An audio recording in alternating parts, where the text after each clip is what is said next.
Welcome back, you night owls. Tonight we slip quietly into the heavy velvet folds of a world lit by candlelight, shrouded in powder, and ruled by an image as carefully painted as it was poisoned. The air smells of lavender oil and rosewater, but beneath it, something darker lingers. Tonight we follow a queen cloaked in mystery, bound by duty, and perhaps slowly undone by her own mirror. Just a small warning before we begin. If you're wearing makeup right now, you probably won't survive this. So before you get comfortable, take a moment to like the video and subscribe, but only if you genuinely enjoy what I do here. And let me know where you're listening from and what time it is there. I love knowing when and where you're tuning in. Now dim the lights, maybe turn on a fan for that soft background hum, and let's ease into tonight's journey together. It's early morning in the chambers of Queen Elizabeth I. Light bleeds through stained glass windows, casting faint rainbow stripes across the wooden floor. The room is still, but not for long. Servants are already at work, tiptoeing across the space in slippered feet. Buckets of warm water, linen cloths, mirrors, powders, pots. They move like shadows, seen but never acknowledged, and at the centre of this orchestrated quiet, the Queen. Elizabeth sits upright in a high-backed chair, utterly still. Her eyes are open but distant, already lost in the day ahead. What she's thinking is a mystery, always has been. What she's feeling is harder to say.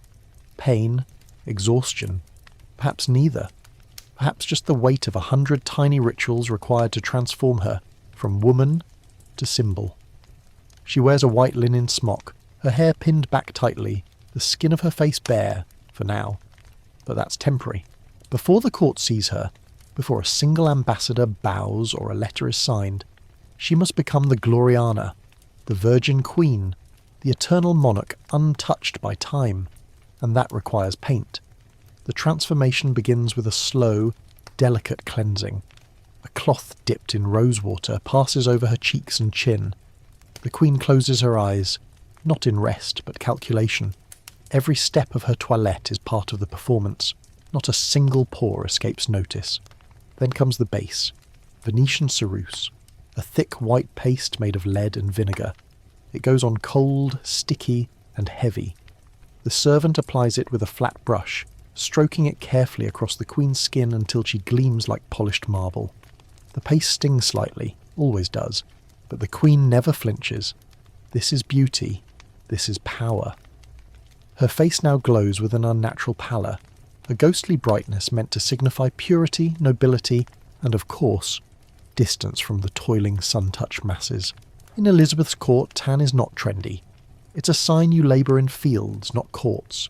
The lighter the skin, the higher your station. And so, women apply this deadly concoction daily, unaware, or perhaps uncaring, that it will eventually erode their skin, rot their flesh, and age them faster than the very time they're trying to outrun. The irony is delicious, and terrifying. Once the base is set, the detailing begins. A hint of rouge on the cheeks, nothing too gaudy, then a touch of colour on the lips, often from cochineal beetles crushed into a fine, vivid powder. Finally, her eyebrows are drawn back in, dark and thin, like a quill's whisper above each eye. Her hairline, once natural, has long since been adjusted, plucked and tweezed to achieve the fashionable high forehead. A sign of intellect, they say, though whether hair follicles agree is another story.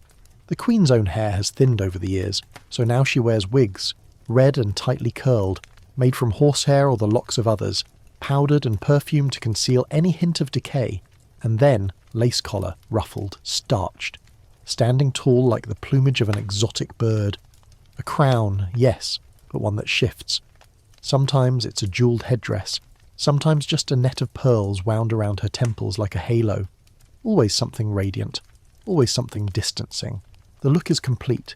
She's no longer simply Elizabeth Tudor, daughter of Anne Boleyn and Henry VIII, but a living icon, a painting come to life, immortal in her artifice. Yet behind closed doors the truth lingers. By now, Elizabeth is in her 50s, though few would dare say it aloud. Her skin beneath the ceruse is rumoured to be pocked, scarred by years of lead use.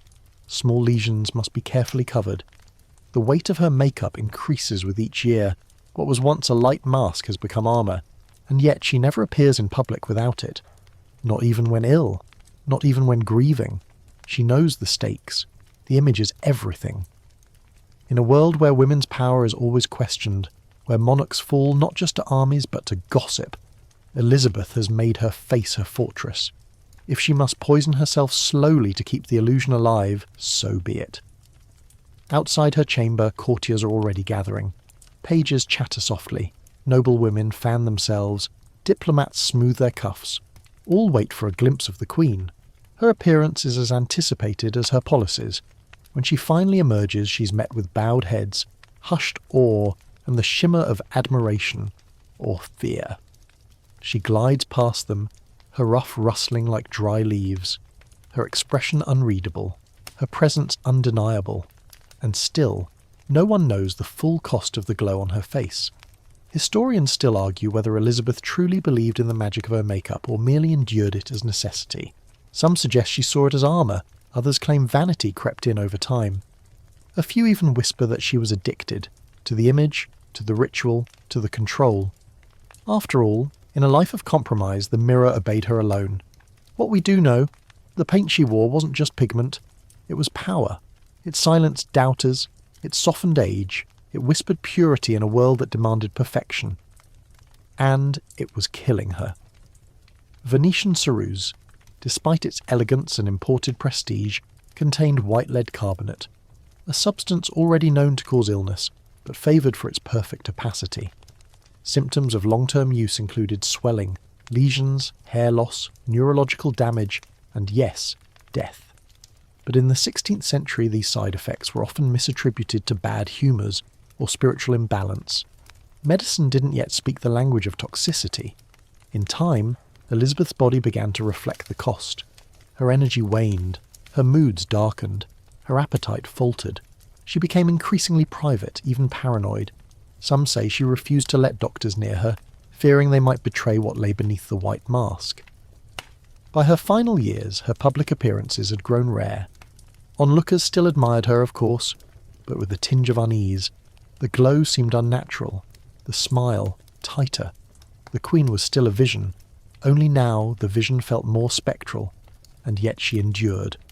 Because to remove the paint would be to surrender the myth, and myths, once broken, rarely rise again. That morning in her chamber the process ends. Elizabeth stands, her gown glittering faintly in the light. Her servant lowers her eyes, stepping aside. Another day begins. The Queen walks toward the door, each footstep a gentle thud against wood. Outside, the court awaits. She is ready. For now. She steps into the great gallery and time stills. No one speaks as Queen Elizabeth I crosses the polished floor, her shadow falling long behind her.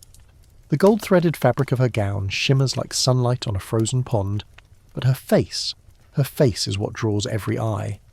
That pale, porcelain surface, unnaturally smooth and bloodless, framed by a halo of copper curls and an impossibly stiff ruff, it isn't merely admired, it's revered, and more than a little feared. This is not a woman, this is a symbol, and symbols must never falter. Outside the palace walls the air hums with a different energy. London in the late 16th century is a mixture of rot and splendour. Perfumed silk sleeves brush against beggars' outstretched hands. Chamber pots empty from upper windows with the casual cruelty of routine. Rats scurry over cobblestones, dodging the hooves of noblemen's horses. The poor burn peat and bones, while the rich scent their homes with orange peels, cloves, and something faintly metallic. Lead dust, perhaps, because the Queen's image travels farther than her body, as her style seeps down through the ranks of the aristocracy, then through ambitious merchant wives, then into the hopeful hands of country girls with mirrors cracked at the edges. A transformation takes place. Everyone wants the white face, not just white from health or pale from lineage, but an unnatural white, a cold, aristocratic glaze. And for that, there's only one recipe that truly delivers: Venetian ceruse, sold in small ceramic pots, imported from Italy, and wildly expensive. Ceruse is a mixture of white lead and vinegar that's aged for weeks in terracotta containers until it curdles into a paste.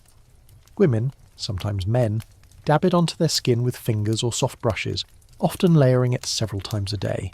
Its immediate effect is stunning.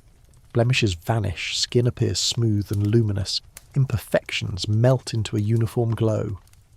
But the long-term consequences, those aren't printed on the side of the jar. Within the court, the use of ceruse becomes not only acceptable but expected. To appear without it is to appear weak, and in a place where power hangs by the thinnest of threads, ribbons really, weakness is fatal. Young noblewomen mimic the Queen's routine with reverent devotion. They bleach their faces daily, ignoring the stinging, the dryness, the strange dark marks that appear under their jawlines. They explain away headaches and nausea as the cost of beauty. After all, the Queen does it. The Queen thrives, doesn't she? Not quite. Back inside the palace, Elizabeth sits through an endless parade of court matters. Her advisers murmur policy updates, lords await decisions, and ambassadors attempt to decipher her every blink. But underneath her regal stillness is a mounting discomfort. Her skin itches. The lead paste, though dry to the touch, traps heat and irritates her pores. She clenches her jaw behind her lips, careful not to scratch. The mask must remain intact. There's a moment, just a flicker, where she lifts her chin and the room catches sight of a faint crack near her hairline. Not a wrinkle, not an aging line, a literal crack in the paint. Quickly she shifts her fan higher. Nothing more is said. It's not just the Queen who suffers. The white-face craze ignites a frenzy of imitation across England. Young women scour markets for anything resembling Venetian ceruse. Apothecaries begin crafting knockoff versions using cheaper forms of lead and lye, sometimes mixed with chalk, flour, or even crushed bone. The results vary. Some powders are too rough, some too pale, some simply toxic beyond measure, and yet they sell. Even those who can't afford imported pots try to replicate the look using household concoctions. Flour and water, mixed with a dash of arsenic. Egg whites beaten into a stiff froth. One clever widow in Norfolk is said to have used powdered limestone and vinegar, which worked beautifully, until her nose developed an odd black spot and then tragically collapsed entirely. But fashion doesn't wait for health to catch up. What the Queen wears today, her lady's echo tomorrow, the Duchess's next week, the merchant class by month's end. The result is a kingdom growing steadily whiter, on the surface at least.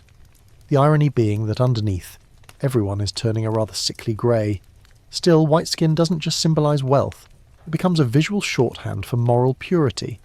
To be pale is to be untouched, unspoiled by the sun, the outdoors, the common world. It's a fantasy, and like most fantasies, it needs constant upkeep. Women begin avoiding sunlight altogether. Parasols bloom like paper flowers across London. Gloves reach higher, hoods lower. Not for modesty, but for protection. Against freckles, against pigment, against any trace of the natural. One scholar centuries later would call it the porcelain plague, and he wasn't wrong. Historians still argue whether Elizabeth herself fully understood what ceruse was doing to her body. There are letters hinting at concerns, entries in court doctors' notes that allude to skin issues of mysterious origin, but no official statements, nothing direct. The Queen didn't admit weakness, certainly not the kind that began at her vanity table. There's a curious record from 1595, noting a prolonged absence from court. Rumours spread that Elizabeth had suffered a bout of swelling and affliction of the visage, leading some to believe the lead had caused an abscess or worse. The truth, as always, is hidden beneath silk and silence. Still she returns, pale as ever, gowned like a divine statue, and England exhales in relief, because the illusion still holds. Among the nobility, the white-face trend becomes competitive. Women compare shades, layering to achieve that ideal bone-deep pallor. The most ambitious even dust their décolletage and shoulders with ceruse, creating a full canvas of artificial light. At one particularly lavish masque, a duchess is said to have applied so many layers that when she laughed too hard and began to sweat, rivulets of lead trickled down her neck like milk gone sour. No one laughed. Instead, they asked where she bought it. Even the Queen's portraits reflect the growing extremity of the look. Early in her reign, her paintings show a lively, freckled woman with sharp eyes and a slight flush. But by the 1580s, her likeness becomes something else entirely. Alabaster, flawless, surreal. Her skin is smoother than any natural surface, her cheeks burn red like wax fruit, and her eyes hold no wrinkles despite her advancing age. These are not just flattery, they are propaganda, and everyone believes them, or at least they pretend to. Meanwhile, the cosmetics industry, if it can be called that, is booming. Vendors hawk miracle powders, scented creams, even lead plasters, meant to soothe the irritation caused by too much. Well, lead. It's a vicious cycle, and no one dares step out of it. There's a tale of a minor noblewoman who appeared at court with her bare face, sun-kissed and honest.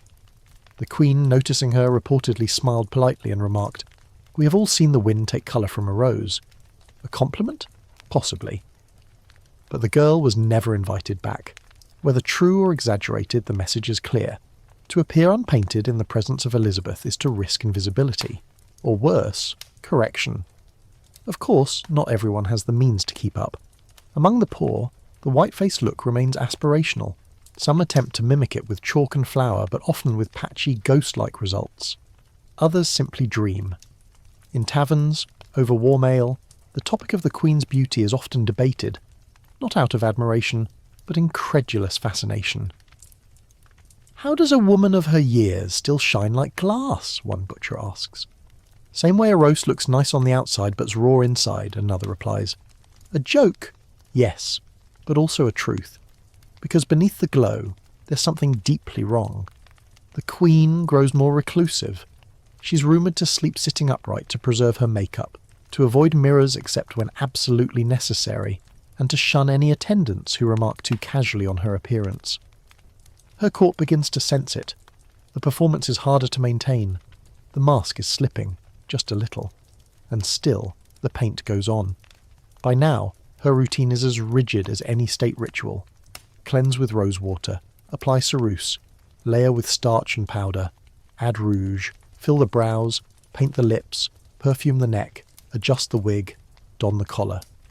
Each step carried out in silence, her reflection slowly blooming into that familiar eternal figure. But how much longer can one woman hold back time with a brush? How many more days can a country believe in a face that has long since disappeared? The court moves with choreography as precise as a stage play, whispers trailing like smoke, heels clicking across stone floors, silk swishing in low bows. But if you look closely, you can see it. The strain. The little ways time refuses to be fooled. It's not just the Queen anymore.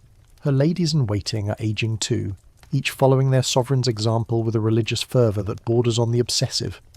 Every morning they paint on their own illusions, tracing lines over skin that is growing less cooperative. Every evening they peel it away, sometimes with cloths soaked in wine, sometimes vinegar, sometimes their own tears. Underneath the layers, blemishes bloom, skin sags, hair falls.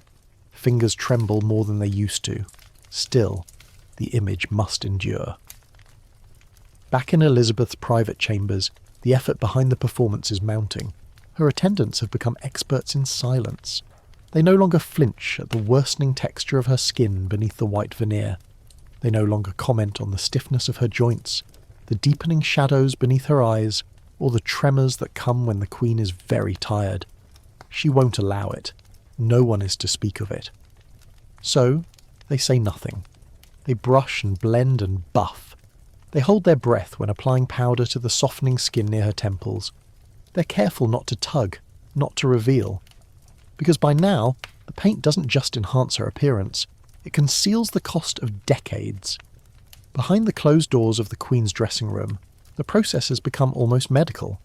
Her skin, damaged from years of lead-based creams and powders, must be tended to before it can be hidden again. Salves are applied, blisters dressed.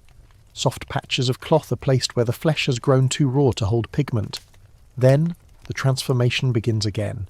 To be near the Queen is to see the myth constructed daily, and to pretend not to see the woman underneath. Beyond the palace, in the bustling city of London, the illusion of timeless beauty is being copied by an entire generation. But even for the wealthy, the maintenance is grueling. The upper class now spends hours in front of the mirror, layering powders and pomades, arranging hair to disguise thinning spots, applying fake moles to cover the darker effects of lead. Beauty is no longer a natural feature. It's a full-time occupation. It's also a risk. One baroness collapses mid-banquet, later found to have lead poisoning. A young nobleman, fond of enhancing his masculinity, with a lightly powdered beard, develops tremors in his hands. A merchant's wife, anxious to compete with court fashion, applies homemade ceruse and loses her eyebrows, then her lashes, then part of her sight. Still, they persist. Because behind the suffering is a vision. The Queen, radiant, untouchable, unmoved by age or time, and if she can do it, so must they. And Elizabeth does endure, but not effortlessly. Each year that passes takes more effort, more deception. Her meals grow smaller, her sleep more fractured, but she never allows the illusion to slip. Until, once, it nearly does. There is a rare moment, recorded only in letters between courtiers, when a foreign ambassador is brought before her without proper notice. He sees the Queen in her dressing room, unpainted, unadorned, her wig not yet set.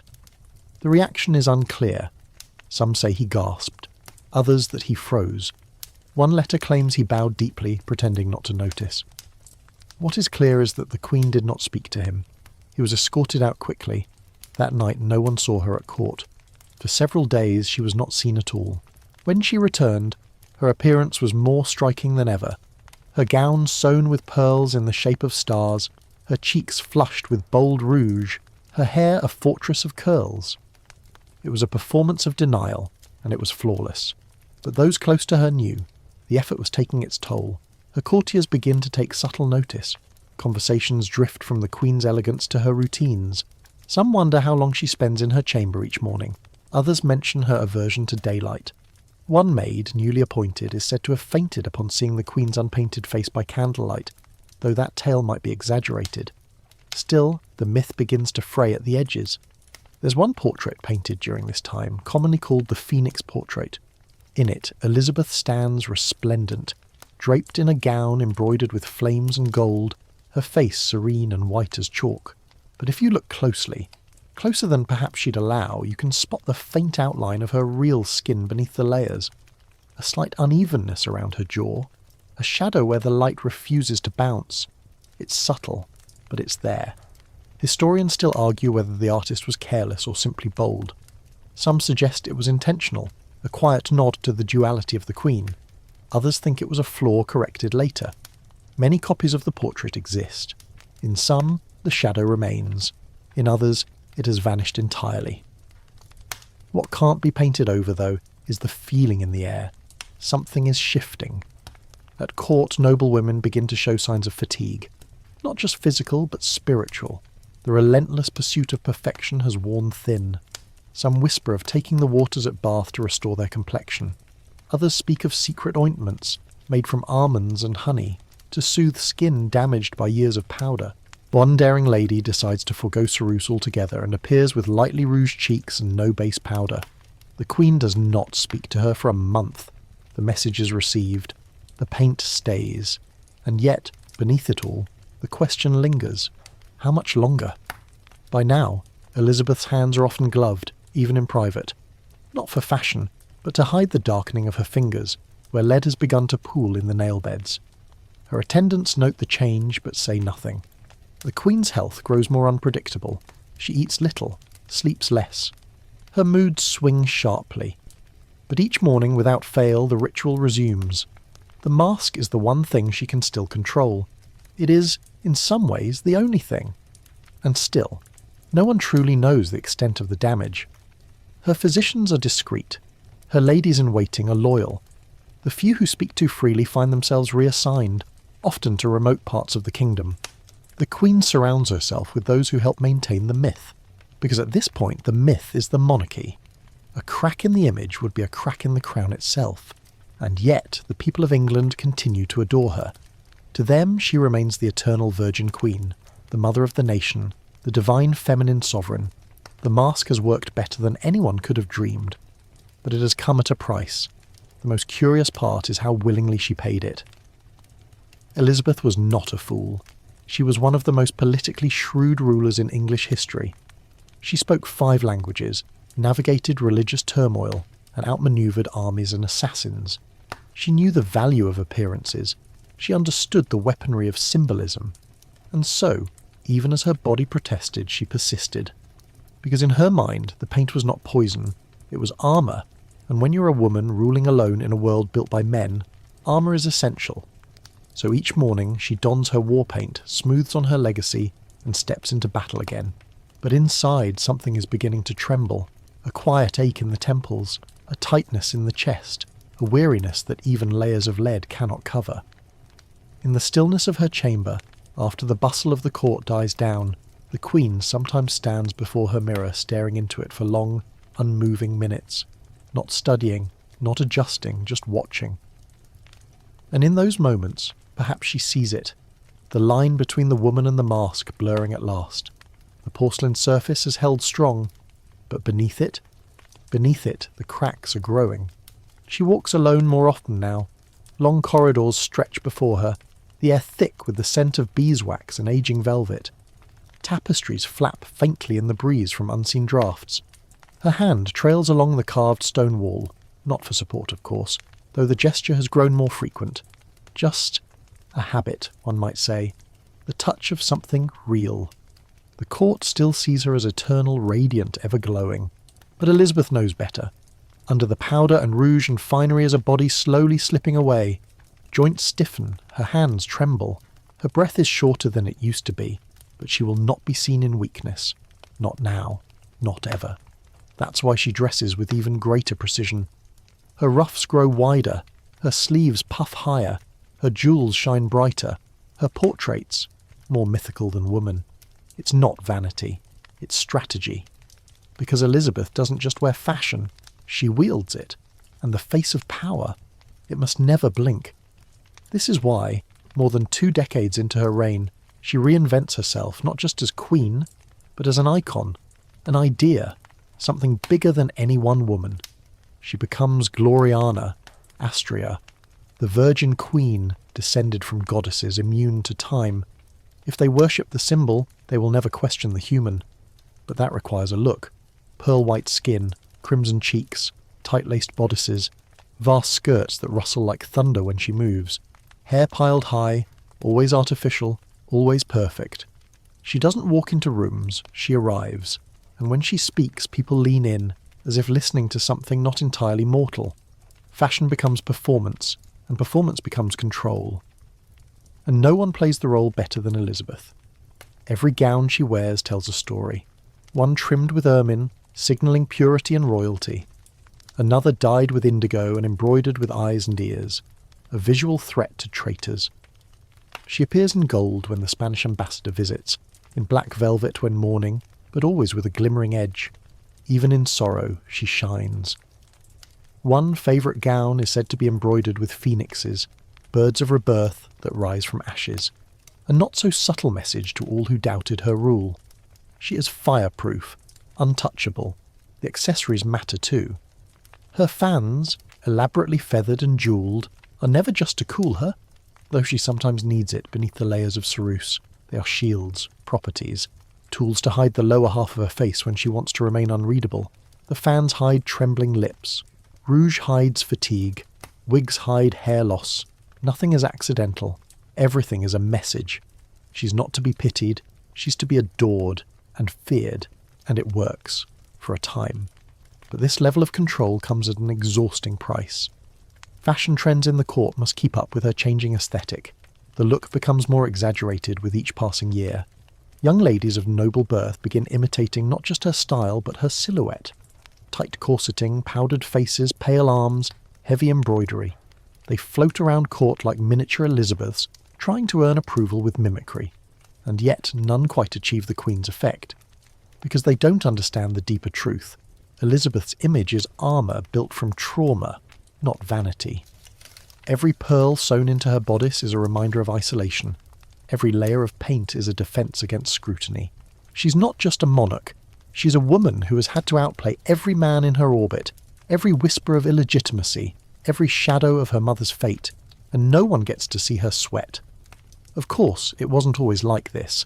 Earlier in her reign, her style had been softer, her makeup lighter, her face still visible, human, alive. The portraits from those years show a queen smiling faintly, her features still rounded, her eyes clear.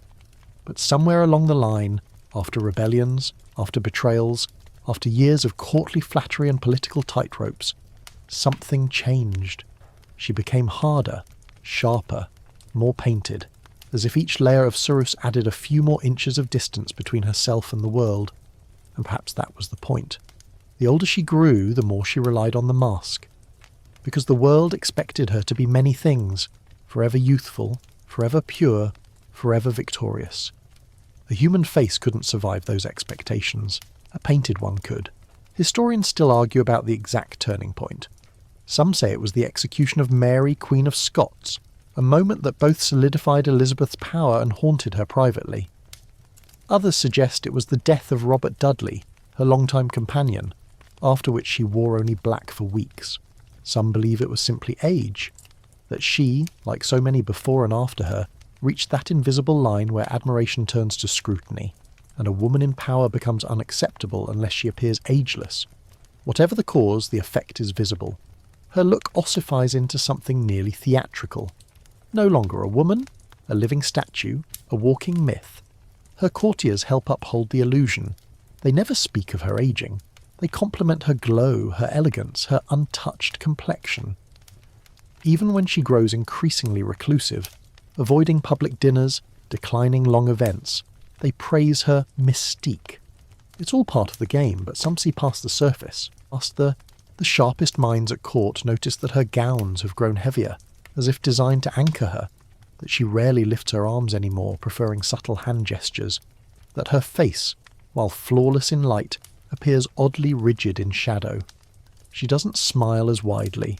She doesn't laugh as easily, and yet no one dares mention it, because no one wants to be the one to say, "The Queen is tired." Besides, everyone is tired. The pursuit of perfection is spreading like a sickness. Ceruse is now as common in noble homes as wine or salt. Entire families apply it daily, convinced it's necessary for status. Mothers press it onto their daughters' cheeks, whispering that beauty is survival, that appearances open doors, secure marriages, ensure protection, even if it burns, even if it scars, even if someday it kills.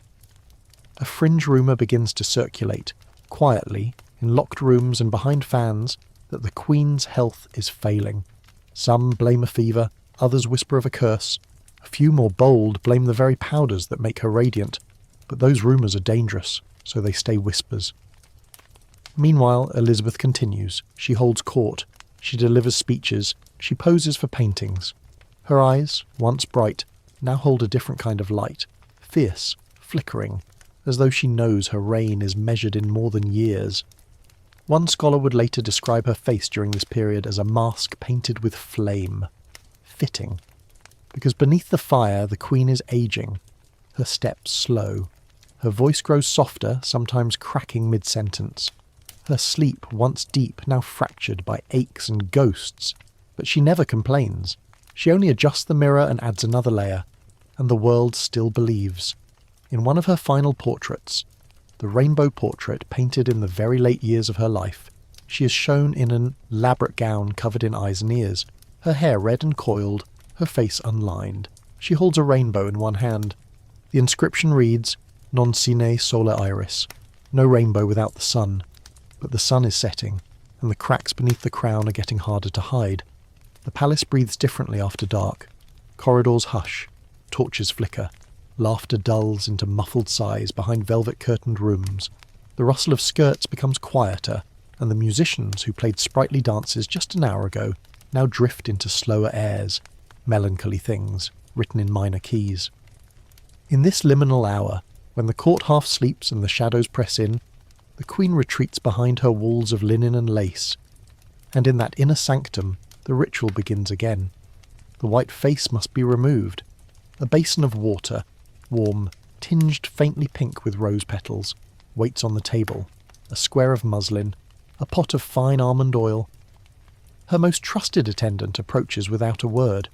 She has done this for years. She knows the contours of the Queen's face better than her own reflection. She knows where the cerus pools most thickly, along the nose, under the chin, at the edges of the jaw where sweat and powder mix. She begins gently, dabbing, not rubbing. Because the Queen's skin is no longer just skin, it is parchment, thin, reactive, scarred in places from years of cosmetic warfare. Bit by bit, the transformation reverses. The white mask smudges and fades. Rouge lifts in streaks. Lips return to a more natural colour, and eyebrows, drawn on with precision, become smears on cloth. And underneath, there she is, a woman in her 60s, not the eternal Gloriana, not the flame-haired warrior, but Elizabeth Tudor, who has lived through war, plague, betrayal, exile, heartbreak, and a lifetime of pretending to be unshakable. She rarely meets her own eyes in the mirror now. When she does, she blinks as if surprised, as if the woman looking back is someone she only distantly remembers. Still, she does not flinch. Tomorrow, the mask will go back on. Tonight, her skin will rest, if it can. Because resting skin in the 16th century is no easy matter, especially when Venetian ceruse is involved. By now, the damage is visible. Tiny sores erupt along her temples. Her hairline, once plucked high to showcase her noble forehead, is barren. Small bald patches bloom near her scalp. Even her gums, they say, have darkened. And though Elizabeth never speaks of pain, she has become increasingly irritable, particularly in the mornings, when the itching is worst and her hands tremble too much to hold her brush steady. The physicians are summoned more frequently these days. They suggest tonics, poultices, and soothing lotions made of rosewater, goose fat, beeswax. One recommends a mask of mashed strawberries and mint. Another insists she should bathe in wine. Yet another dares to suggest the issue might be the lead. He is not invited back. Because here's the thing. Venetian ceruse is still considered the cosmetic of choice. Imported from Italy, labelled with ornate Latin, sold in alabaster jars. It is, by the standards of the time, high art. A luxury. A declaration of wealth, refinement, and status. No woman of taste would ever consider going without it. Certainly not a queen. And yet, everyone knows it burns. The formula is deceptively simple. White lead is steeped in vinegar until it dissolves into a paste, then filtered and left to dry into soft cakes. These cakes are later mixed with oils, perfumes, or fats, depending on skin type. Yes, they had skin types even then. But the lead, no matter how perfumed, remains lethal. It seeps into the pores, into the bloodstream, accumulates slowly, causes headaches, tremors, stomach pain, leads to anemia, memory loss, insomnia. And with prolonged use, it causes organ failure, madness, and eventually, death. Still, the whiteface rules. Because pale skin in Elizabeth's England isn't just fashionable, it's moral. To be pale is to be rich enough to avoid the sun, clean enough to be untouched by labour, noble enough to glow unnaturally. The whiter the skin, the more elevated the soul, at least according to the court poets. So, every morning women smear death across their cheeks in pursuit of virtue, and they call it radiance. Even Elizabeth, brilliant and educated, bows to this logic. Not because she's ignorant, but because she understands image better than anyone. She's seen what happens when a monarch appears frail. She knows the power of illusion. Remember, this is a woman who once stood, sword in hand, in full armour before troops at Tilbury, telling them, "I have the body of a weak and feeble woman, but I have the heart and stomach of a king." And she meant it. But she also knew that armour could only carry her so far, so she created a second suit. Her face, painted, precise, invulnerable. And though it's begun to crumble at the edges, she refuses to abandon it. Because Venetian ceruse does something no advisor or army can. It hides the truth. It conceals the sleepless nights, the loneliness, the slow betrayal of the flesh. It covers grief. It buries heartbreak. It transforms vulnerability into perfection. But it also kills. And Elizabeth is far from the only casualty. Across the country, cases of face rot become common. Young women develop ulcers on their cheeks. Their teeth loosen, their hair falls out. Some go mad. One countess in the north is rumoured to have wasted away after an unfortunate cosmetic reaction, her skin darkening to a deep grey before her death. Another noblewoman, still in her 30s, is said to have worn a veil for the rest of her life after her nose began to collapse. And yet, sales of ceruse increase, because even fear is less powerful than fashion. Physicians of the time are divided. Some issue warnings, others prescribe small amounts of lead as medicine. One curious remedy, known as aqua tofana, would later contain both arsenic and lead, disguised as perfume, and sold to women who wanted to rid themselves of cruel husbands. Poison, in these circles, is both cosmetic and weapon. Still, many doctors remain quiet. Their livelihoods depend on noble clients, and noble clients demand ceruse. Historians still debate how much Elizabeth knew. Some claim she was aware of the risks and chose to continue regardless. Others believe her physicians kept the full truth from her. Some even suggest she became dependent on it, not in a psychological sense, but physically. That without it her skin would have burned, blistered, cracked so violently she could no longer appear in public. Perhaps they're all right. Perhaps none are. What's undeniable is that by her final decade, Elizabeth's appearance is no longer a matter of vanity, it's a matter of survival. When she steps into the privy chamber, courtiers still fall silent. Not because she's beautiful, though she is, not because she's powerful, though she certainly remains so, but because she's something else entirely. A ghost, maybe. A myth, more than a monarch. Something delicate and dangerous, like a rose dipped in frost, and it's working. Foreign envoys still write of her unearthly grace. Poets still describe her as ageless, divine. Subjects still imagine her as their eternal queen. But the mask, once effortless, now demands everything. Each application stings more than the last. Each removal draws blood. One morning, a small scab at her temple peels away with the powder, and the wound refuses to clot. A veil must be worn that day. A new fashion is declared. Veiled mystery. It becomes popular. No one suspects, or rather, no one says aloud, what the veil is really hiding. Because even in her fragility, Elizabeth commands awe. She doesn't apologise. She doesn't explain. She simply appears, painted, poised, perfect, until the moment she doesn't. And that moment is closer than anyone thinks. There comes a point in every reign where the legend outpaces the body, where the sovereign becomes more memory than person, more symbol than presence. In her final years, Elizabeth walks that line daily. She moves more slowly now, each step measured. The long corridors of Whitehall, once stormed through in fits of passion or rage, become obstacle courses of decorum and breath. Servants, once shooed away with quick flicks of a ring-laden hand, are now relied upon, though never acknowledged with dependency. She still commands, still insists, still reigns. But there is a brittleness beneath the power. Her silences grow longer, her laughter rarer. Only the mirror sees the full toll. It's said she no longer allows it in her private chambers, that she orders them covered or removed entirely, not because of superstition, but because of what they show, because mirrors, no matter how finely polished, cannot lie, and Elizabeth cannot afford the truth, but truth, like lead, finds its way in. The court watches carefully. They pretend not to notice the deeper shadows under her eyes, the trembling hands hidden beneath embroidered cuffs, the half-missed notes in her speeches. But they see, and they remember. They remember that power, like beauty, fades, and they begin to prepare for what comes next. Across England, the people still speak of their queen with reverence. In taverns and marketplaces her image hangs proudly.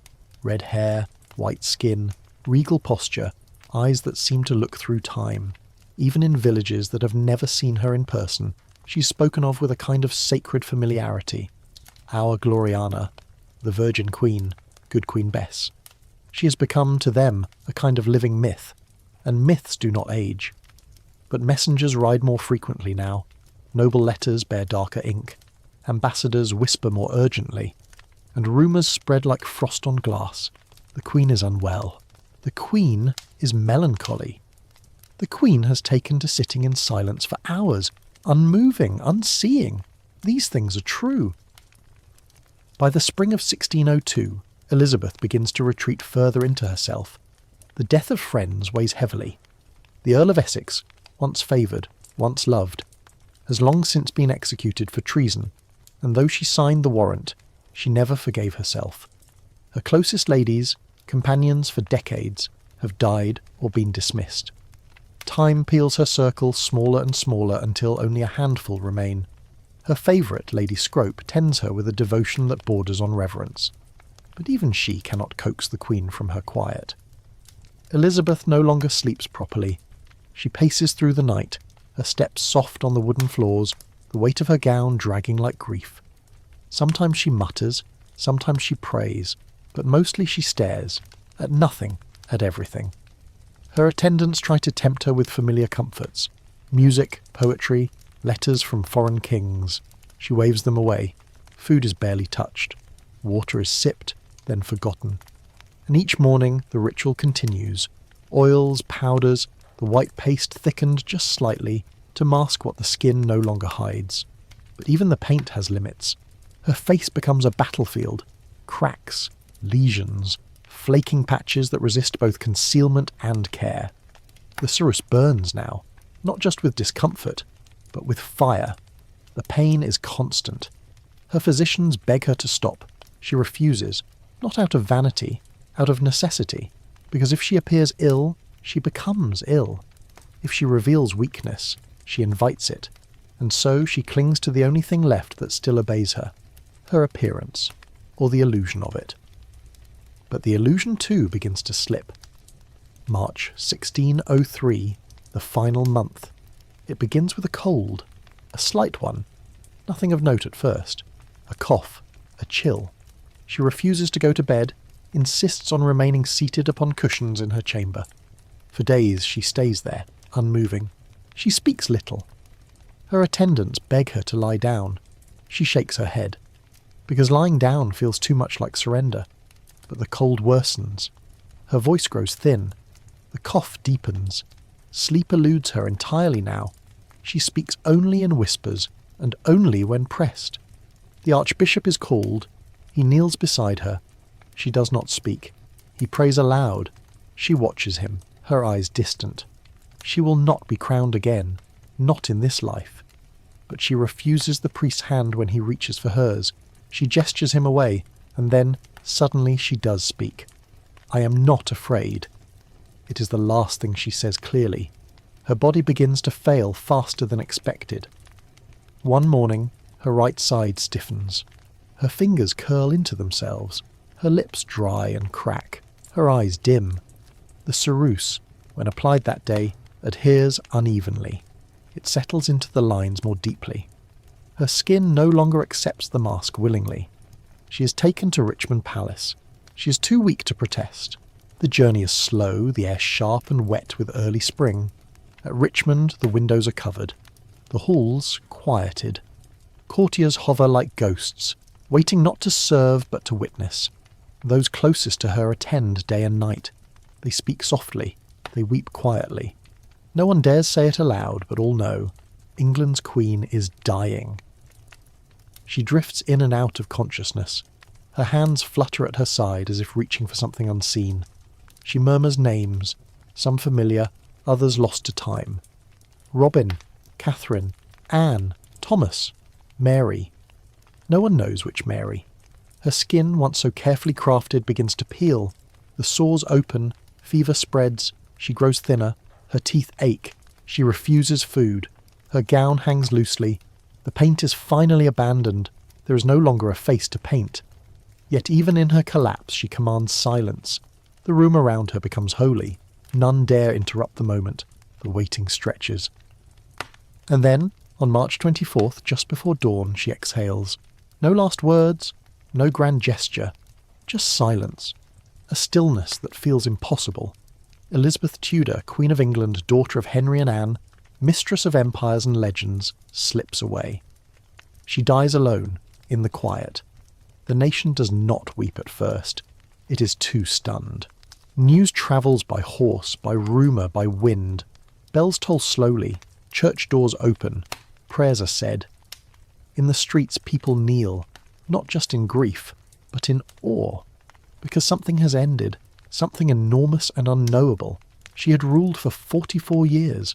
Longer than many had lived. Children were born and buried under her reign. Wars were fought, poems written, empires started, and all of it beneath her painted gaze. What now? In London her image is already being redrawn, not in portraiture, but in legend. She will be remembered not as a woman, but as an era. The Elizabethan age, a golden time, a time of glory, of Shakespeare and Drake, of music, exploration, art, war, of England rising, burning, breaking, rebuilding, all under her name. They will forget the sores, the paint, the silence, the suffering, They will remember the voice, the fire, the unbroken posture. They will canonize her. They will call her perfect. And maybe, in a way, she was, because Elizabeth understood something that few rulers do, that to govern a nation, one must first govern perception, that a queen is not merely crowned, but crafted. That power is, in the end, a performance, and she played it brilliantly. Weeks later, they open her private cabinet. Inside, letters, locks of hair, small boxes of jewels, a pair of gloves stained faintly with rouge, and a set of untouched mirrors. And in one corner, wrapped carefully in silk, a final jar of Venetian ceruse. The lid is sealed, the surface smooth, still white as death, still beautiful, still waiting. When she is finally buried, beneath the floor of Westminster Abbey, beside her half-sister Mary, her effigy bears her most iconic look. High forehead, pale face, red wig, lips like a rose pressed in a book. Not the queen who died, but the queen who endures. Painted not with lead this time, but with reverence. Because though the body fades, the face remains. And this face, her face, has shaped a nation. For centuries to come, children will study her portraits. Scholars will write of her reign. Tourists will whisper before her tomb. And no one, not even time, will remember the sores.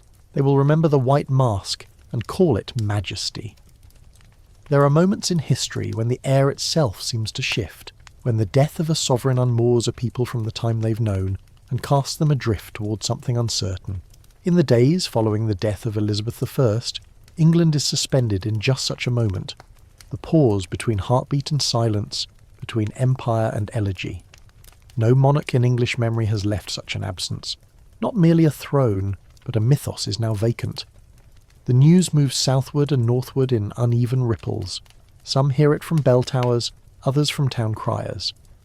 In distant hamlets, the announcement arrives days late, almost like a fable. The Queen is dead, they say, as if that is all that needs to be said. They do not call her Elizabeth at first, not in grief. They use titles, symbols, ritual language. Her Majesty Gloriana, the Virgin Queen. Names that try to hold off death by preserving what was. But it doesn't work. She is gone. The shock is not just personal, it is structural. A sovereign's death is a civic crisis. There is no named successor in London when she breathes her last. No sealed proclamation read aloud at her bedside. Instead, it is whispered that she nodded when asked if James of Scotland should succeed her. Only that, a nod, it is enough. For now. The Privy Council acts quickly. Riders are dispatched to Edinburgh bearing news and expectation. James Stuart, King of Scots, is now also King of England, James I. His claim is legitimate through Margaret Tudor, Henry VIII's sister, but legitimacy alone does not ensure peace. He is a foreign king, a male monarch, a Stuart. He will rule not as Elizabeth did, but as James does, and thus a new England begins. In the weeks between Elizabeth's death and James's arrival, London holds its breath.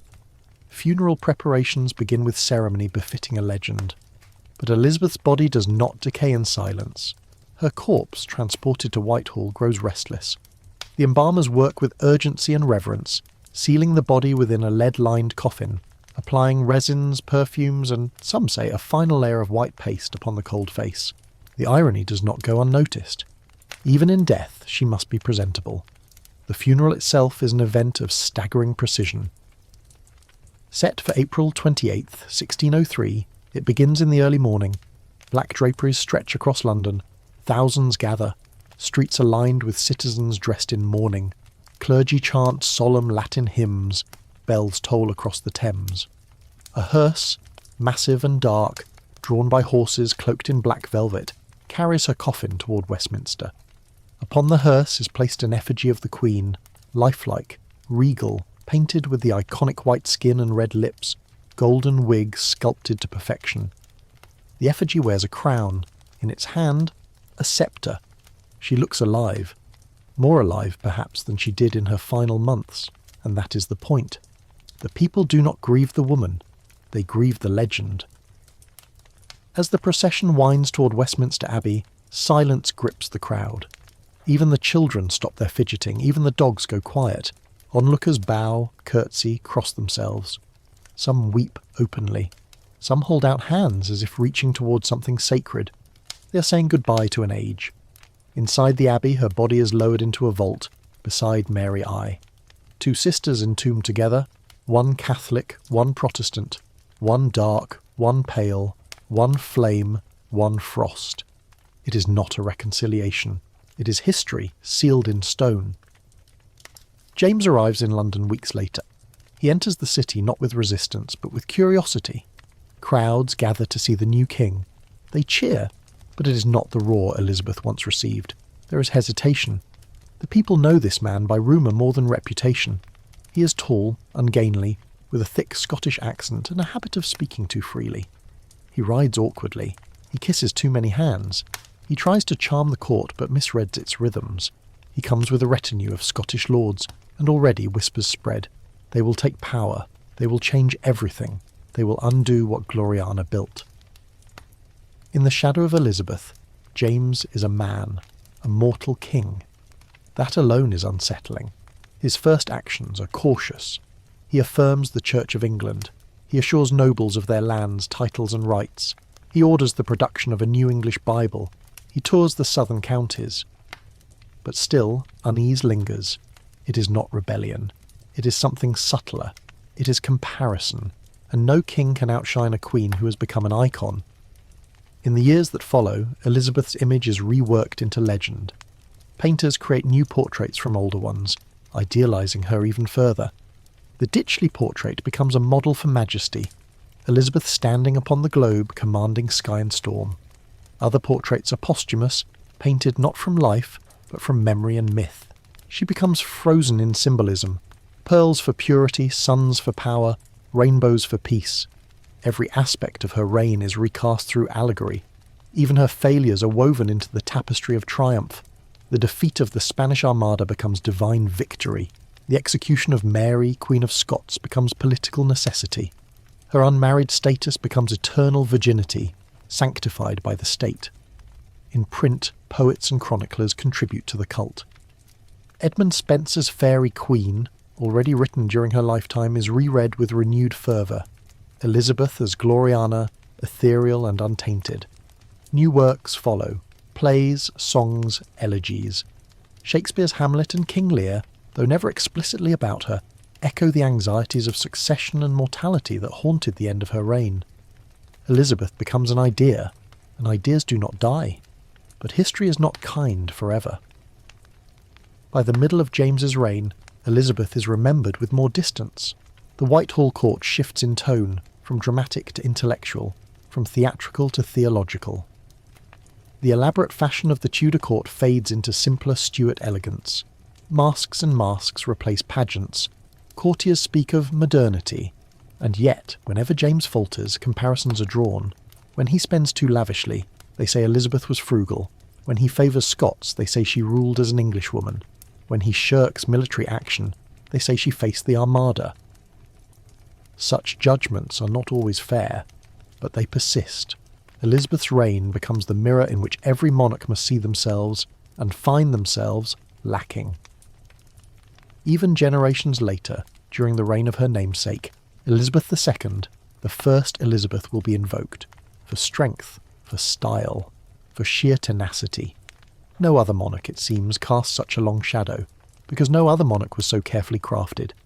In private, some begin to question the cost. What did it mean to live behind a mask for 40 years? To build an identity not from self, but from expectation? To love and never marry, to trust and yet remain isolated? To rule with grace while cloaked in iron? These questions are debated not in the courts, but in the quiet libraries of Oxford, in the letters of dissenting scholars, in the marginalia of Puritan sermons. Some suggest she was a tyrant in velvet gloves. Others argue she was a prisoner of her own myth. A few, boldly, wonder whether the Virgin Queen was ever a virgin at all. But these voices remain faint, easily drowned by the chorus of national memory, because nations need stories, and Elizabeth gave them one. In 1612, nearly a decade after her death, her tomb is renovated. A new monument is installed, an elaborate marble structure with a Latin inscription that reads in part, She ruled a kingdom, yet remained a virgin. She governed a people, yet remained alone. She wore the crown, and it never slipped. It is a lie, but a beautiful one that continues to inspire. By the 18th century, Elizabeth becomes a political tool. Whigs invoke her as the paragon of constitutional liberty. Tories claim her strength reflects monarchical supremacy. Both sides wear her face. Both sides quote her speeches. Neither acknowledges the real woman beneath the myth. The French Revolution will reshape how monarchs are seen. The Victorians will romanticize her further. Modern biographers will debate every facet of her life, from the possibility of smallpox scarring to the chemistry of her cosmetics. They will dissect her letters, psychoanalyze her speeches, search for cracks in the alabaster mask. And yet, she endures. Even in critique she remains central. Even in error she remains relevant. One final story remains. In a vault beneath Westminster, deep in the dark, two coffins lie side by side. One belongs to Mary the Ree, the Catholic Queen, married briefly to Philip of Spain, childless, brutal, mourned by few. The other to Elizabeth, the Protestant Queen, married to no one, triumphant, beloved, immortalized. Their tomb bears one inscription for both: partners in throne and grave. But beneath that, carved more quietly, is another phrase: regno consortes et urna, joined in kingdom and tomb. History, it seems, has a sense of poetry, and perhaps mercy. For in death, the two daughters of Henry VIII, once rivals, once divided by faith and blood, rest together in silence. Above them, the abbey still hums with footfalls and voices. Tourists peer through the dark, priests whisper prayers, and schoolchildren stare at the stone trying to picture the woman whose name launched an age. They do not see the sores, they see the crown. They do not see the paint, they see the power. They do not see Elizabeth the woman, they see Elizabeth the Queen, and in that gaze she lives, still white, still regal, still watching. Time has an odd way of distilling power.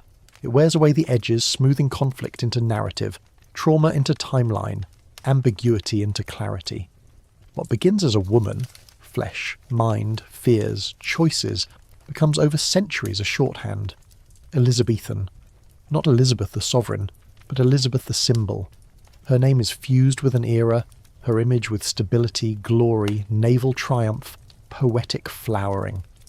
The English language reaches toward her like ivy, borrowing her crown for sonnets, her sceptre for epics, her eyes for the soul of a nation.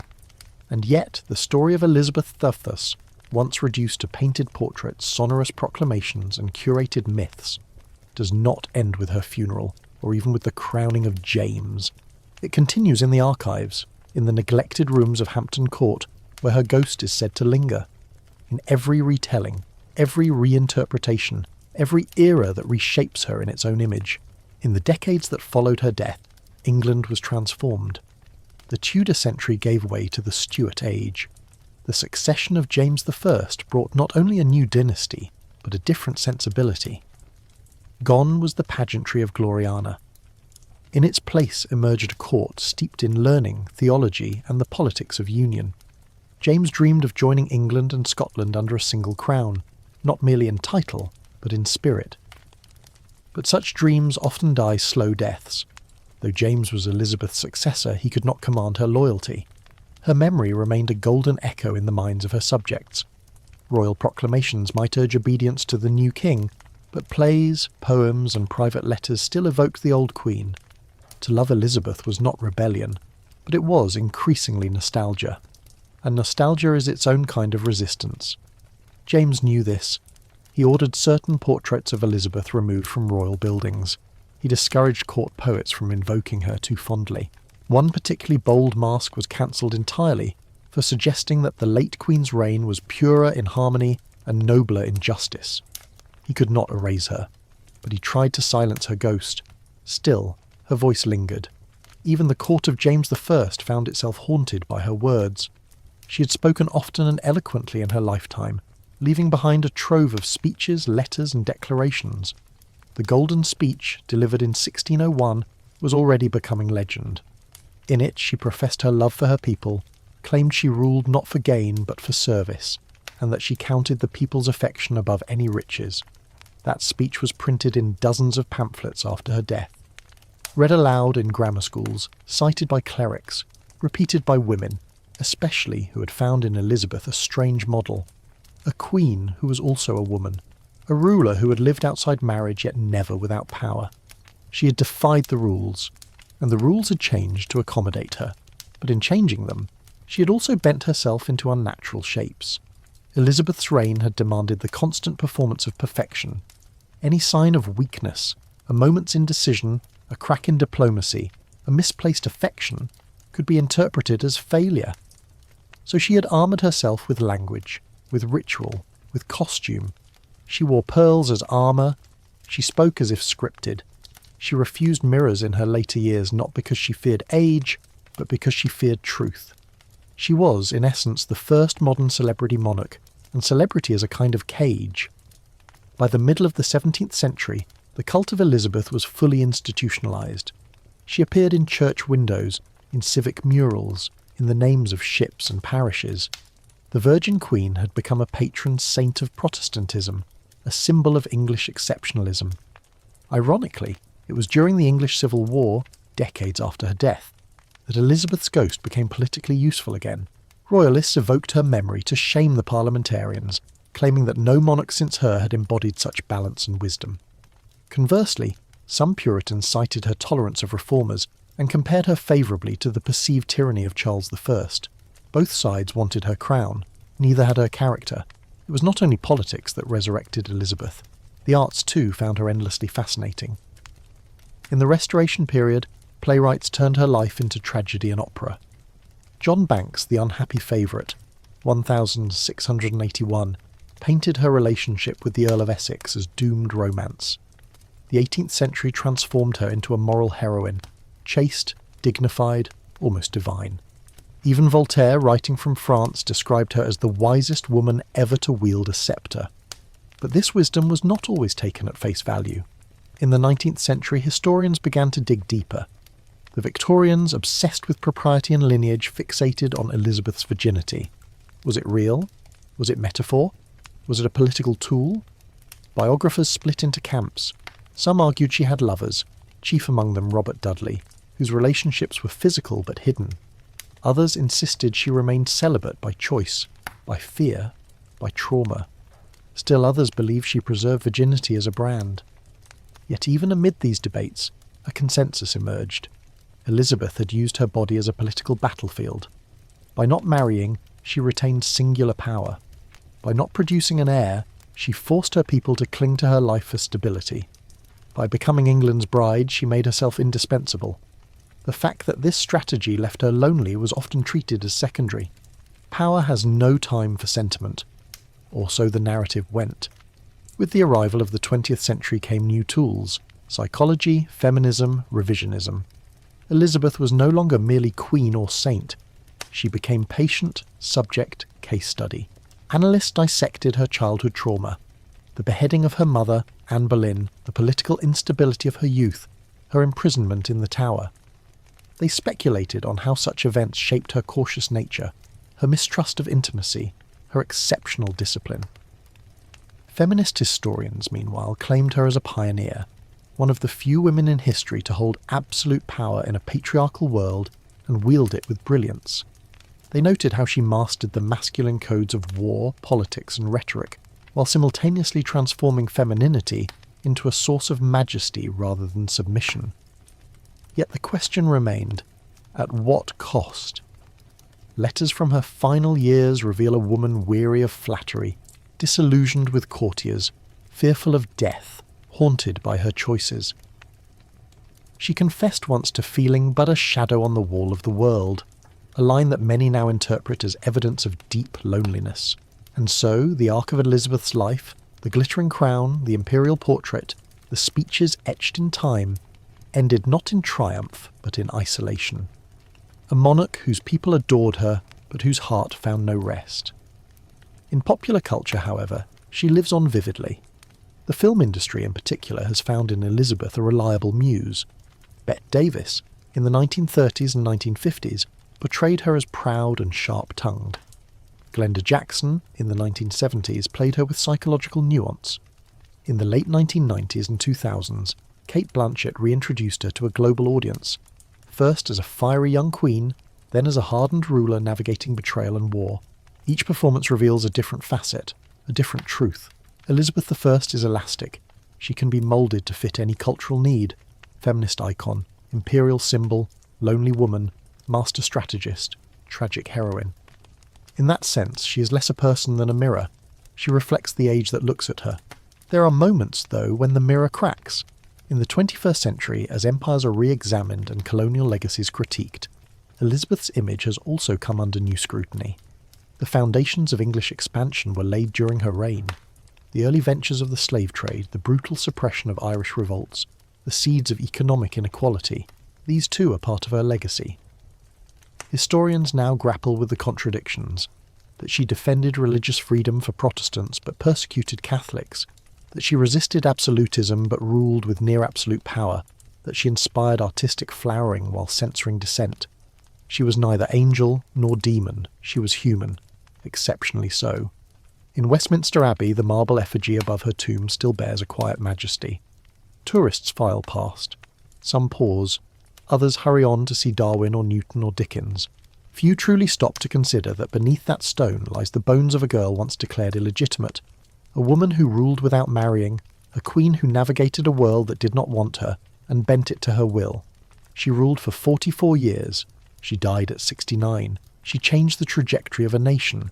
And yet, when she was gone, she left behind only symbols, a crown, a sceptre, a signature. The woman is harder to find. Her final words, recorded by those closest to her, were simple. All my possessions for a moment of time. Historians debate whether she truly said them. But if she did, it was the most human thing she ever said. Not a speech, not a proclamation, just a whisper at the edge of death. A realization, perhaps, that even queens do not own time. Today, the age that bears her name is taught in schools as a golden chapter, the Elizabethan era, Shakespeare, Drake, Raleigh, the New World, the flowering of English pride. But behind it all was a woman, not infallible, not immortal, but singular. Elizabeth Regina, the queen who became a country, the monarch who became a myth, the woman who became a world.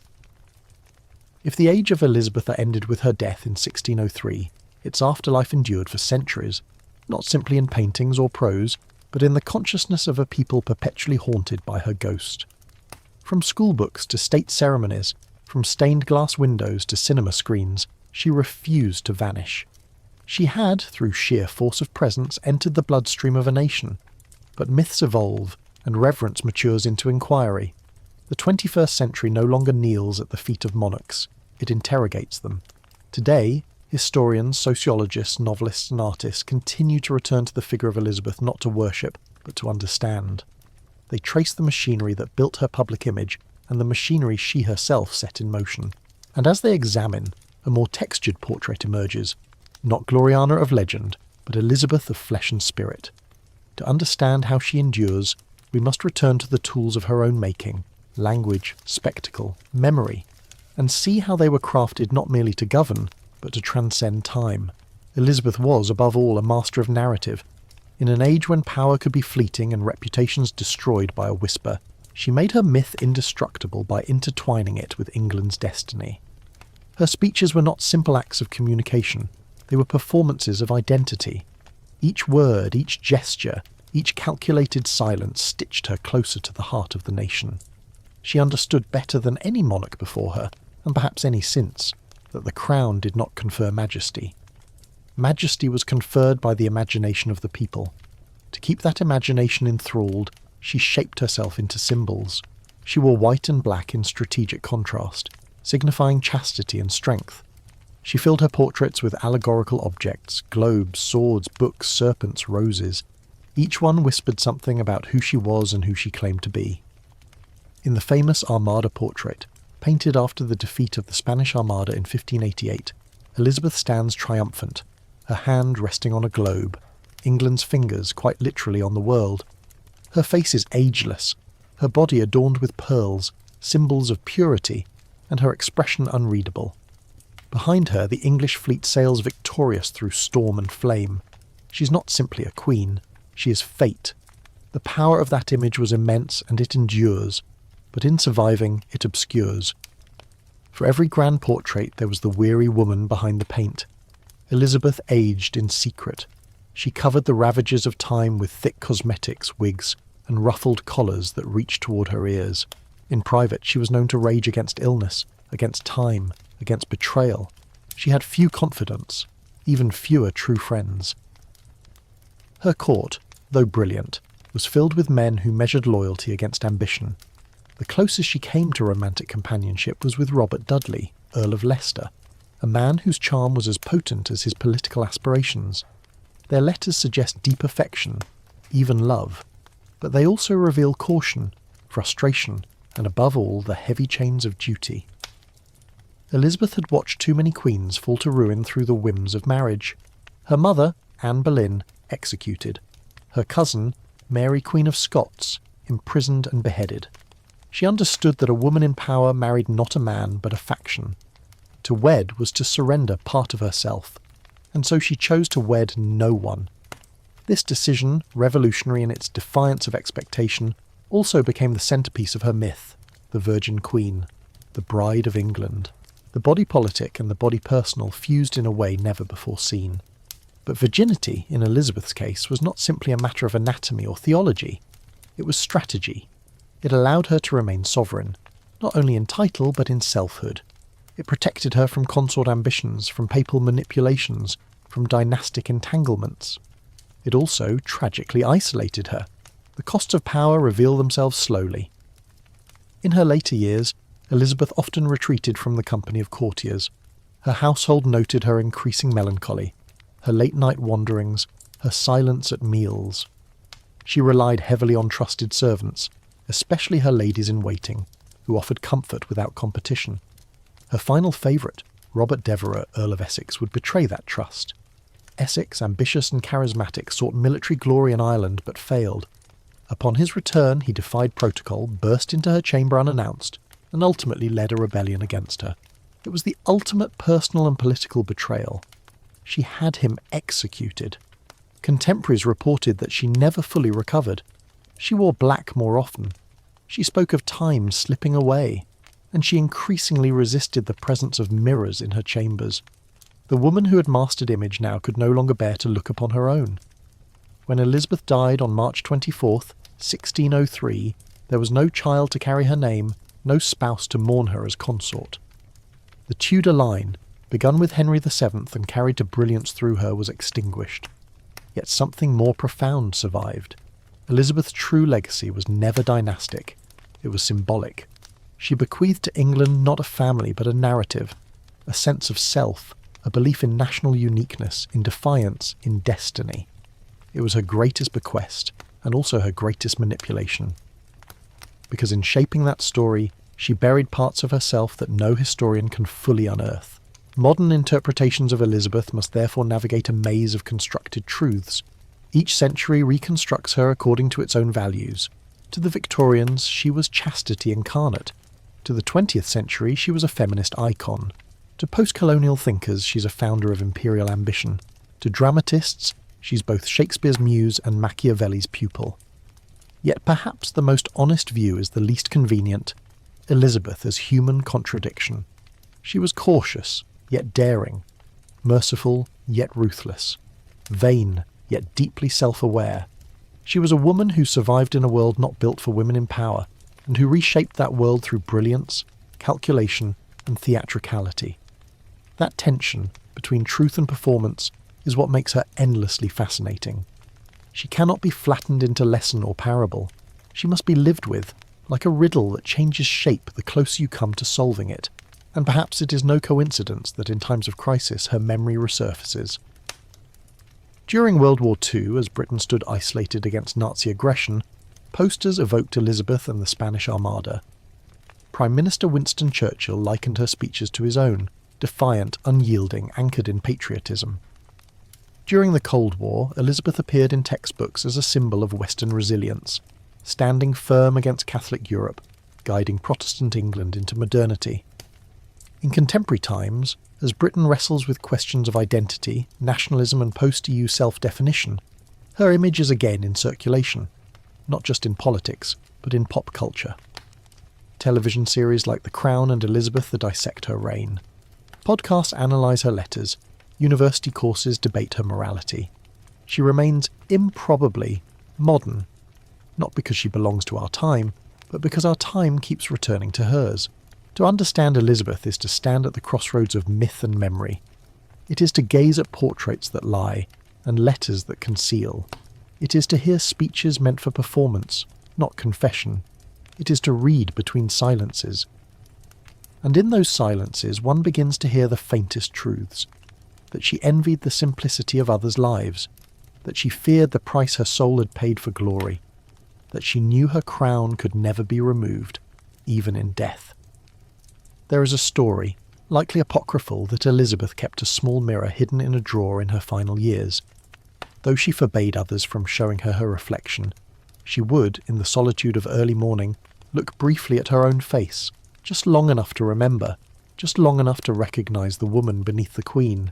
True or not, the image is arresting, because it suggests that even Elizabeth the Femme, the woman who mastered how the world saw her, longed, if only in moments, for the world to truly see her, not as myth, not as monarch, not as goddess, but as herself. In the years since her death, kings have come and gone, empires have risen and crumbled, ideologies have shifted like wind across moors. Yet her shadow remains, on banknotes, in cathedrals, in the voice of every girl who reads history and dares to imagine herself not as consort or victim, but as ruler. She did not give the world a blueprint for female power. She gave it a question. What happens when a woman refuses to be defined by anyone but herself? The answer is not simple. It is layered in silk and iron, in pageantry and pain. It is Elizabeth. And in that answer, still, lies her power. After the curtain fell on the Elizabethan era, and the new Stuart dynasty rose with James I, the question of legacy loomed over every historian, dramatist and political thinker. Who had Elizabeth truly been? Not the Gloriana of court masks, nor the eternal Virgin Queen encased in symbolism, but the human being, the thinking, deciding, loving, fearing woman who sat at the core of England's transformation. To find her, one must wade through centuries of curated memory, of devotion and distortion. But if Elizabeth was a master of constructing myth, she also left behind the threads with which to unravel it. What we inherit from Elizabeth is not merely her impact on English governance, religion, or culture. What we inherit is the very architecture of political theatre in the modern age. She understood better than anyone the alchemy of statecraft and storytelling, and she taught rulers, through word, image, silence and costume, how to captivate a nation. But the story of Elizabeth's legacy is not confined to throne rooms or parliament halls. It bled into the wider fabric of society, into ideas about gender, agency, authorship, and the power of voice. These echoes reverberated far beyond the 17th century, far beyond the British Isles. Her story became, in many ways, the world's. In literature, Elizabeth was never allowed to die. From Shakespeare's Henry VIII, written shortly after her death, to modern feminist fiction, she continued to live on the page. The bard himself avoided depicting her directly. He was too careful, too bound by courtly prudence. But in his history plays, Elizabeth's spirit hovers. The valour of Henry V, the cunning of Richard III, the anguish of Hamlet's mother, all mirror aspects of her reign. In later centuries, writers were less restrained. In Kenilworth, Sir Walter Scott portrays Elizabeth in all her capriciousness and glory, a woman torn between royal duty and romantic impulse. Virginia Woolf, in A Room of One's Own, invokes her as the ultimate symbol of what might have been had women of genius been free to write, rule and think without constraint. She became a literary cipher, malleable, eternal, infinitely interpretable. One generation paints her as a tyrant, the next as a proto-feminist. She is both sword and veil, both stone and whisper. The stage, too, was an enduring temple to her memory. In the centuries following her death, plays and operas about Elizabeth multiplied. She appeared in Italian opera, Maria Stuarda, French drama, and even German nationalist theatre. In each iteration, She is refracted through the values of the time. In Victorian England, she is a moral heroine. In 20th century Europe, she becomes a foil for totalitarian ambition or nationalist nostalgia. And on screen, from Bette Davis's imperial glare to Cate Blanchett's electric vulnerability, Elizabeth has been reborn for each generation of viewers, but while depictions differ, they all draw from the same deep well: the fascination with a woman who ruled absolutely in an age when women were told to obey. Beyond the arts, Elizabeth's imprint on governance and national identity endures in subtle but significant ways. She understood, far earlier than her contemporaries, the necessity of soft power.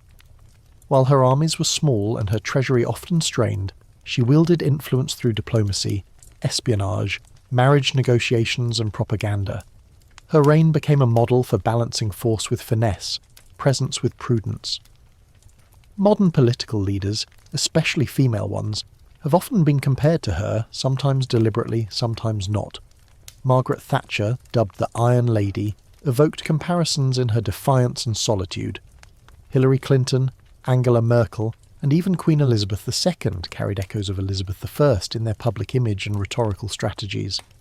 It's not that these women copied her, rather, Elizabeth's legacy had already established a kind of archetype for female authority in a male-dominated world. Assertive but contained, independent but strategic, majestic but human. Perhaps one of Elizabeth's most paradoxical gifts to history is the language she bequeathed to feminists and monarchists alike. To feminists, she is a study in survival and subversion. She played the game better than any man around her, not by rejecting femininity, but by weaponizing it. She used her unmarried status not as a limitation but as a diplomatic tool. She governed without precedent, and she did so for over 44 years. Yet she also reinforced patriarchal structures. She spoke of herself as both prince and woman, suggesting that her authority stemmed not from her gender, but from her ability to transcend it. Her greatness, then, becomes both an inspiration and a warning. Exceptionalism can be isolating. To monarchists, she is the personification of national unity. In her, they find the ideal ruler, wise, poised, principled, cunning when needed. Her use of ceremony, her understanding of sacred kingship, her deft touch in managing noble rivalries, these are textbook examples of royal excellence. The duality of her legacy, both progressive and traditional, both liberating and conservative, is what ensures its endurance. She cannot be claimed by any single ideology. She outpaces them all. Even in her physical absence, Elizabeth continues to rule from monuments and memory. Her tomb in Westminster Abbey, where she lies beside her sister and rival Mary I, remains one of the most visited royal sites in England. The inscription above her grave, "Partners both in throne and grave," was likely intended as a gesture of reconciliation. But the irony is sharp. These two daughters of Henry VIII, divided by religion, policy, temperament, united only in stone. Statues of Elizabeth rise in city squares, universities and civic halls across Britain and its former empire. Her image appeared on stamps, coins, and in school primers for centuries. Even today her likeness is recognisable across the world. Her sharp ruff, her jewelled hair, her poised yet guarded expression. But these are only echoes of the larger monument she left behind. The idea of England itself has shaped under her reign. An England that imagined itself imperilled but chosen, island-bound but expansive, cautious yet destined for greatness. This mythos, part invention, part inheritance, would shape not just British history, but colonial ambition, global identity, and Western political philosophy. Yet as we enter the second quarter of the 21st century, Elizabeth's image is undergoing further scrutiny. Post-colonial historians ask hard questions. What did her policies mean for Ireland, for the early Atlantic slave trade, for the indigenous peoples of the Americas? While Elizabeth did not launch empire in the way the later Stuarts or Georgians did, her chartering of exploratory companies laid foundations for colonial expansion. Was she a reluctant imperialist, or an opportunistic one? Did her reign plant seeds of freedom or subjugation? These are uncomfortable, vital questions. Moreover, scholars have looked closer at how her government treated dissent, particularly religious dissent. Catholics under her rule faced fines, imprisonment, even execution. While she was less bloody than her predecessors, her regime was hardly lenient. Tolerance was conditional, and surveillance ever-present. Her famous phrase, "I do not seek to make windows into men's souls," is noble in tone, but it belies a system of conformity enforced through fear. Thus Elizabeth's reign, while undeniably brilliant, was also brittle. Its legacy includes not only golden poetry and daring sea captains, but secret prisons and coded warnings. To see her clearly is not to diminish her, but to understand her in full. And what finally can we say of Elizabeth as a person? She remains elusive. Her letters, while eloquent, are formal. Her portraits flatter. Her speeches are polished for public consumption. The few first-hand accounts from her servants and courtiers hint at moments of vulnerability, of laughter, of rage. But they too are filtered through loyalty or fear. Yet perhaps this elusiveness was deliberate. Elizabeth once said, "1,000 eyes see all I do." She lived under constant scrutiny. Her privacy was political. Her inner life, therefore, had to be protected, even erased. This, too, is part of her genius. She left behind enough to fascinate, but not enough to be fully known. Enough to invite imagination, but not to satisfy it. She's a void filled by projection, and that is perhaps her final lesson. In an age obsessed with transparency, Elizabeth reminds us that mystery is also a kind of power. That leadership is not only about being known, but about shaping what is knowable. As we look forward, Elizabeth's relevance does not wane. In every discussion of women in leadership, of image and authenticity in politics, of statecraft and spectacle, her name resurfaces. She's invoked not as a relic, but as a mirror. She reflects both our progress and our perennial challenges. What does it mean to lead without being loved? To rule without heirs? To be the exception that proves no rule? These questions haunted her, and they haunt her still, for she remains above all an enigma, a sovereign who forged herself anew with every threat, a woman who carved space where none had existed, a monarch who knew her own mythology better than anyone ever could. She left no children, no direct line, no dynasty, but she left something far more indelible. She left a story, and as long as stories matter, Elizabeth will never be gone. To continue the story of Elizabeth M is to examine the nature of power itself, its evolution, its performance, and its aftermath. For all her triumphs in courtly politics, foreign diplomacy, and cultural patronage, the true weight of Elizabeth's legacy lies in how she redefined the parameters of authority. She turned the throne into a theatre, and the monarch into both playwright and actor, setting precedents that still resonate in modern leadership across democracies and monarchies alike. When Elizabeth died in 1603, she left no child, no declared heir until her final hours, and no settled peace. Yet she left behind something far more enduring, a template, not just a political one, but a narrative framework into which power could be inserted, interpreted, and retold. This section will explore how her successors, not merely the Stuarts who followed her in name, but the centuries of thinkers, rulers, and revolutionaries, grappled with the inheritance of her image. What do we do with a sovereign so defined by paradox? What do we make of a monarch whose greatest legacy might be her ability to transform absence into presence, doubt into myth, silence into spectacle? The first test of Elizabeth's legacy came not with tribute, but with rupture. James VI of Scotland, her chosen successor, became James I of England upon her death. He was, in nearly every way, her opposite. Where she was circumspect and ambiguous, he was verbose and overconfident. Where she had no heirs and clung to symbolic virginity, he had a growing family and a taste for dynastic display. Where she wielded power with theatrical finesse, he governed with theological certainty. James resented Elizabeth's posthumous popularity. Her image continued to appear in plays, pamphlets, and public discourse well into the 1610s. Citizens still spoke of the good old Queen with a reverence they never gave her successors. She became, in effect, a yardstick by which others were judged and often found wanting. Despite his distaste, James could not escape her shadow. He continued her policies of centralising power and promoting Protestantism, but lacked her instinct for appearance. He issued royal proclamations in long-winded prose, filled with biblical allusion and philosophical musing. He misunderstood the performance of monarchy that Elizabeth had mastered. The early Stuarts would continue to struggle with this inheritance. Charles I, James's son, took the concept of divine right to extremes, but lacked the charisma and popularity to support it.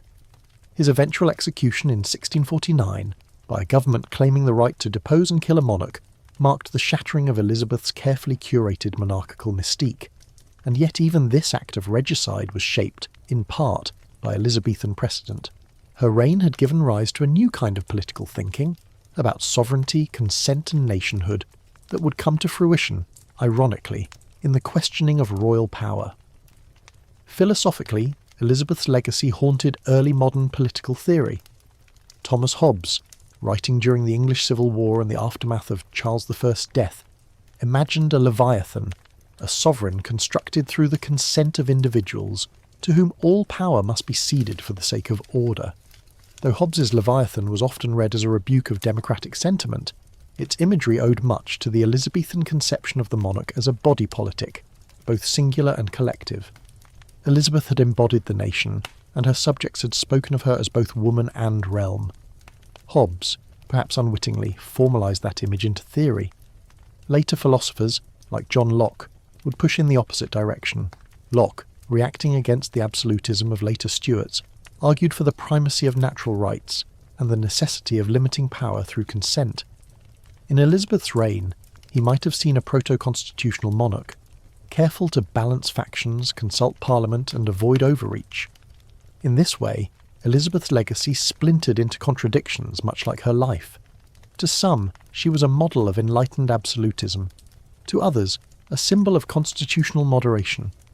Her success became a Rorschach test for political thinkers across the ideological spectrum. Across the Atlantic, Elizabeth's memory followed the ships of English expansion.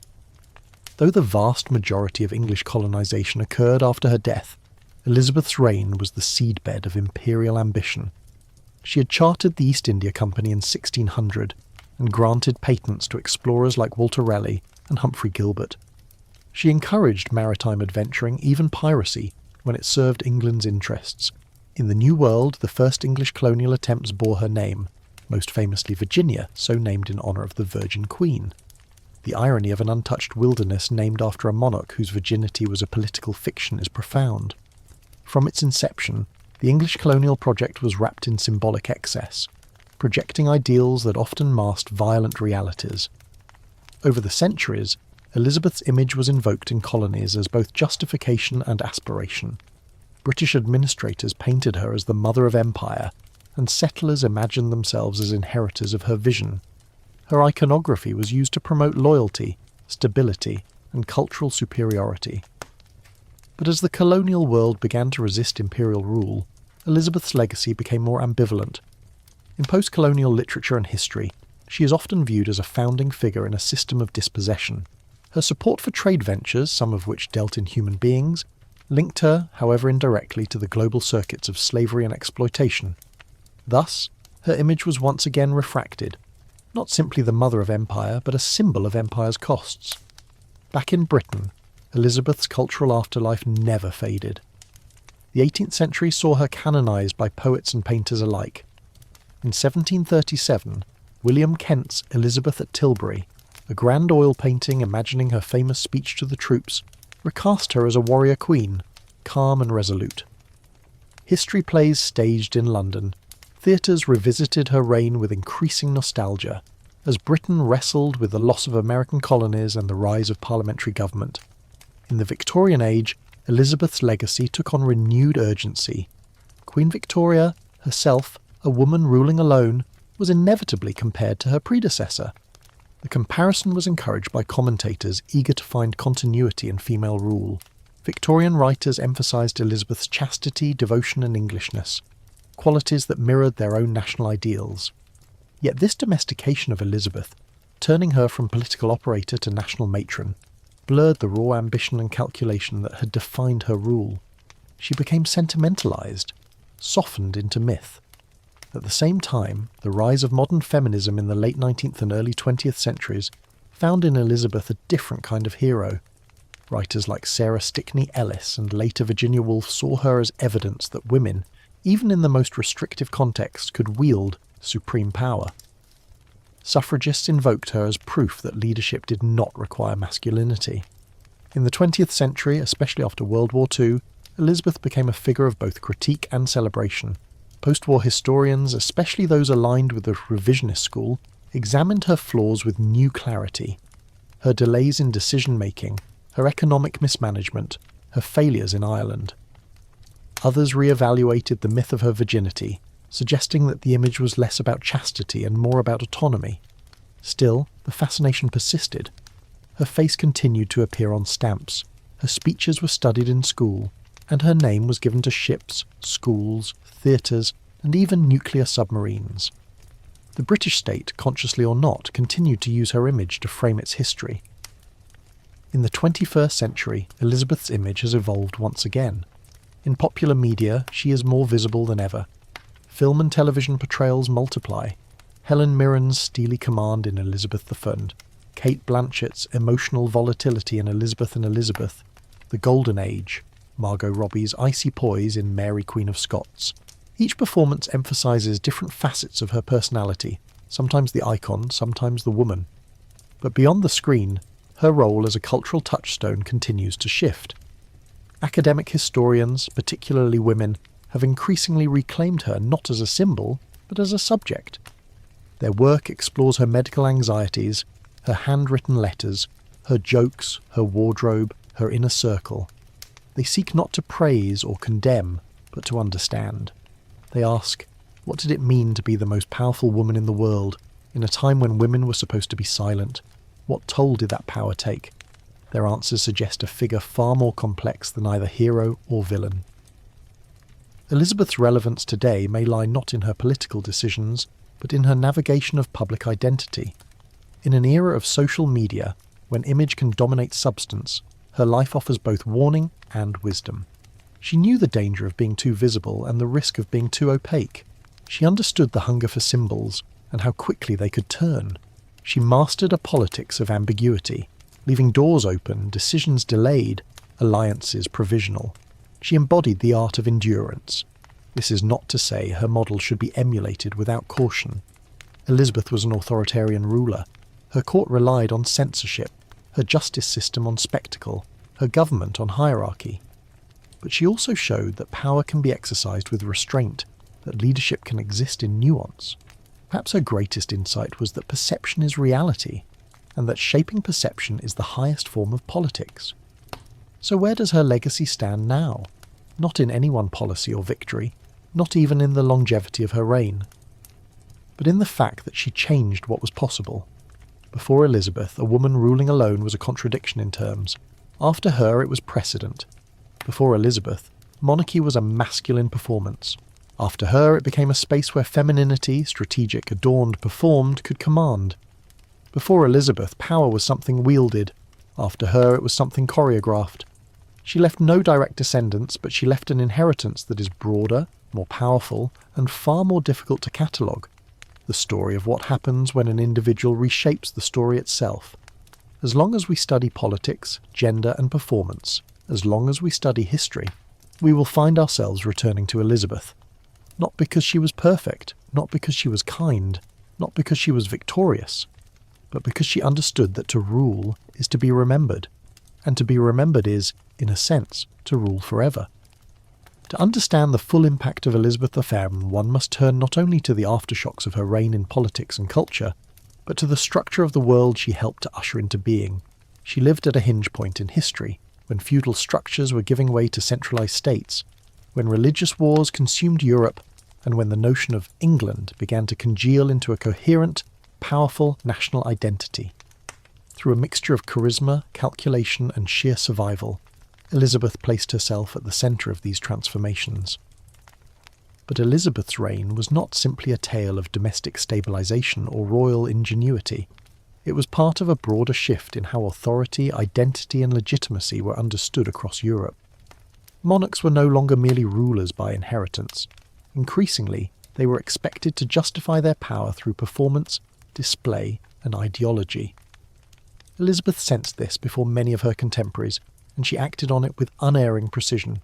She cultivated a mythos around her own body, not just to avoid marriage, but to redefine sovereignty itself. Her body became political terrain, a metaphor for the nation, a site of contention, an emblem of unity.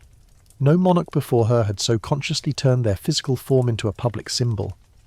And in doing so, she opened the door to new ways of understanding governance that extended far beyond her lifetime.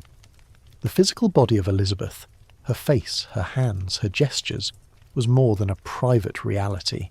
It was a public artifact. Every wrinkle, every movement, every costume carried meaning. This was not merely vanity, it was strategy. In an era where printing presses multiplied images and gossip moved faster than royal decrees, Elizabeth realised that her visage could be replicated, consumed, and mythologized. She exerted control over royal portraiture in a way few before her had considered. Only approved images could circulate. Artists were ordered to follow strict conventions. No aging, no flaws, no emotional transparency. By the end of her reign, the mask of youth had become standard in depictions of her. Her face was frozen in time, neither young nor old, untouched by the ravages of age or illness. Even as her body weakened, racked by toothaches, plagued by melancholy and increasingly isolated, her portraits showed a luminous, ageless queen, eyes alight, cheeks unblemished, posture regal. This visual control was more than mere propaganda. It was a reinvention of the body politic. In medieval theory, the king had two bodies, the mortal body and the immortal body politic, which symbolised the enduring nature of monarchy. Elizabeth blurred these categories with unprecedented fluency. Her mortal body was sanctified. Her political body became eroticised, sanctified, nationalised. And in doing so, she invited her subjects into a strange and powerful intimacy. They revered her, desired her, feared her. She was untouchable, yet ever-present. She was a virgin, yet a mother to her people. She was woman, yet above gender.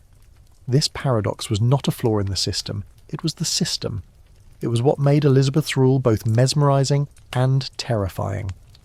Elizabeth's transformation of the monarchy from an office into a spectacle did not occur in a vacuum.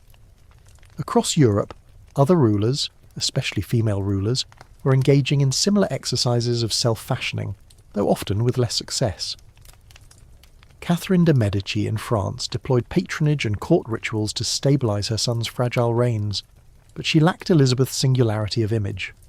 Mary, Queen of Scots, Elizabeth's tragic cousin, sought to portray herself as both queen and martyr, but was ultimately undone by her miscalculations and conflicting loyalties. Even Isabella of Spain, who had reigned earlier, was remembered more for dynastic union and religious policy than for personal mystique. Elizabeth stood apart because she combined all these elements: dynastic continuity, religious alignment, visual mastery, rhetorical command, into a coherent, sustained persona. She was, in many ways, the first modern sovereign, and she ruled at the precise moment when Europe was deciding what modern sovereignty would mean. As England moved through the 17th and 18th centuries, the political landscape changed drastically. Civil wars, revolutions, and constitutional reforms transformed the role of the monarch. Yet the mythology of Elizabeth remained strikingly resilient. She was invoked during the Glorious Revolution of 1688 as a counterpoint to Catholic absolutism. Protestants looked back to her reign as a golden age of national identity and divine favour. In Parliament, her speeches were cited as models of prudent governance. Even the emerging Whig and Tory parties found uses for her memory, one emphasising her defence of Parliament, the other her embodiment of English authority. More fascinating still is how her legacy shaped English concepts of femininity and nationhood. In times of national crisis, especially during wars or periods of political upheaval, Elizabeth's name resurfaced. During the Napoleonic Wars, artists and writers conjured her image to boost morale. In World War II, Churchill and others invoked the Elizabethan spirit of resilience and independence. Posters referenced her Tilbury speech as a rallying cry. The Blitz was compared to the Armada. "We shall never surrender," echoed, "I have the heart and stomach of a king." In each case, Elizabeth became shorthand for England itself, its grit, its pride, its endurance. She was not merely a historical figure. She was a national symbol, malleable but unyielding. Yet for all her popularity, Elizabeth's contradictions have never quite resolved. Consider her religious policies. Though she's remembered as a champion of Protestantism, her enforcement of conformity could be ruthless. Catholics were fined, imprisoned, and occasionally executed. She resisted Puritan reforms as well, insisting on moderation while presiding over a church that was neither fully reformed nor fully traditional. Or take her economic policies. She oversaw periods of prosperity, to be sure, but also of inflation, famine, and discontent. Her government clamped down on vagrancy with brutal laws. Her court was lavish, while her people sometimes starved. She delayed reforms when expedient and resisted policies that might threaten her prerogative. Even her famed intellect had its blind spots. She underestimated the power of Parliament to resist taxation without consultation. She misjudged Irish resistance and left that region devastated. She maintained peace in England, but only by ensuring that threats were displaced or suppressed elsewhere. What then do we make of her? Not a saviour, not a tyrant. Perhaps the best term is what her contemporaries already knew, a survivor. Yeah. Survival, in Elizabeth's case, was not passive. It was cultivated, it was rehearsed, it was rendered magnificent. From her imprisonment in the Tower under Mary I to her long twilight years surrounded by flatterers and spies, Elizabeth maintained an unshakable belief in her destiny. She trusted almost no one completely. She delegated power only with caution. She kept secrets. She played her courtiers against each other. And when she felt herself faltering, politically, emotionally, physically, she turned to the performance of monarchy with even greater fervour. Some of the most poignant documents from her reign are the last. Letters in a trembling hand, speeches full of hesitation, reports of long silences and weeping. The woman who had once dazzled Europe now seemed to be receding behind her own legend. In her final months she reportedly stood for hours, refusing to lie down, convinced that if she did, she would never rise again. And she was right. On March 24th, 1603, Elizabeth died at Richmond Palace. She was 69 years old. She had ruled for 44 years. With her death, the Tudor dynasty ended. But the story did not. In the centuries that followed, Elizabeth's image would be appropriated, distorted, and rediscovered again and again. In literature, she appeared as a character in everything from Renaissance tragedies to Victorian novels. Shakespeare himself wrote multiple plays that alluded to her, though obliquely. In Twelfth Night, King Lear and Henry VIII, echoes of Elizabeth's court, its anxieties, its intrigues, its magnificence, are unmistakable. Poets from Edmund Spenser to Alfred Tennyson saw her as a muse. Spenser's Fairy Queen was an epic attempt to mythologise her reign. Tennyson's elegies mourned the loss of an age she symbolised. In the 20th and 21st centuries, Elizabeth became the subject of an entire subgenre of historical fiction. Writers like Philippa Gregory, Hilary Mantel and Alison Weir reimagined her youth, her relationships, her thoughts. These portrayals, some speculative, some scholarly, attempted to breach the barriers she had so carefully constructed, and still she resists. No matter how many letters are discovered, how many portraits analysed, how many scholars debate her policies, Elizabeth remains elusive. Her greatest performance, perhaps, was her refusal to be fully known. She is both legend and woman, monarch and myth, presence and absence. Perhaps this is what makes her enduring. Elizabeth I does not offer simple lessons. She's not a model to be copied. She's not a hero to be uncritically admired. What she offers instead is a meditation on the possibilities and limitations of power. She shows us that image matters, but cannot protect forever. That ambition can elevate, but also isolate. That rule requires both strength and sacrifice. She teaches that history is shaped not only by decisions, but by perceptions. That leadership is not merely about policy, but about story. And in her case, the story endures.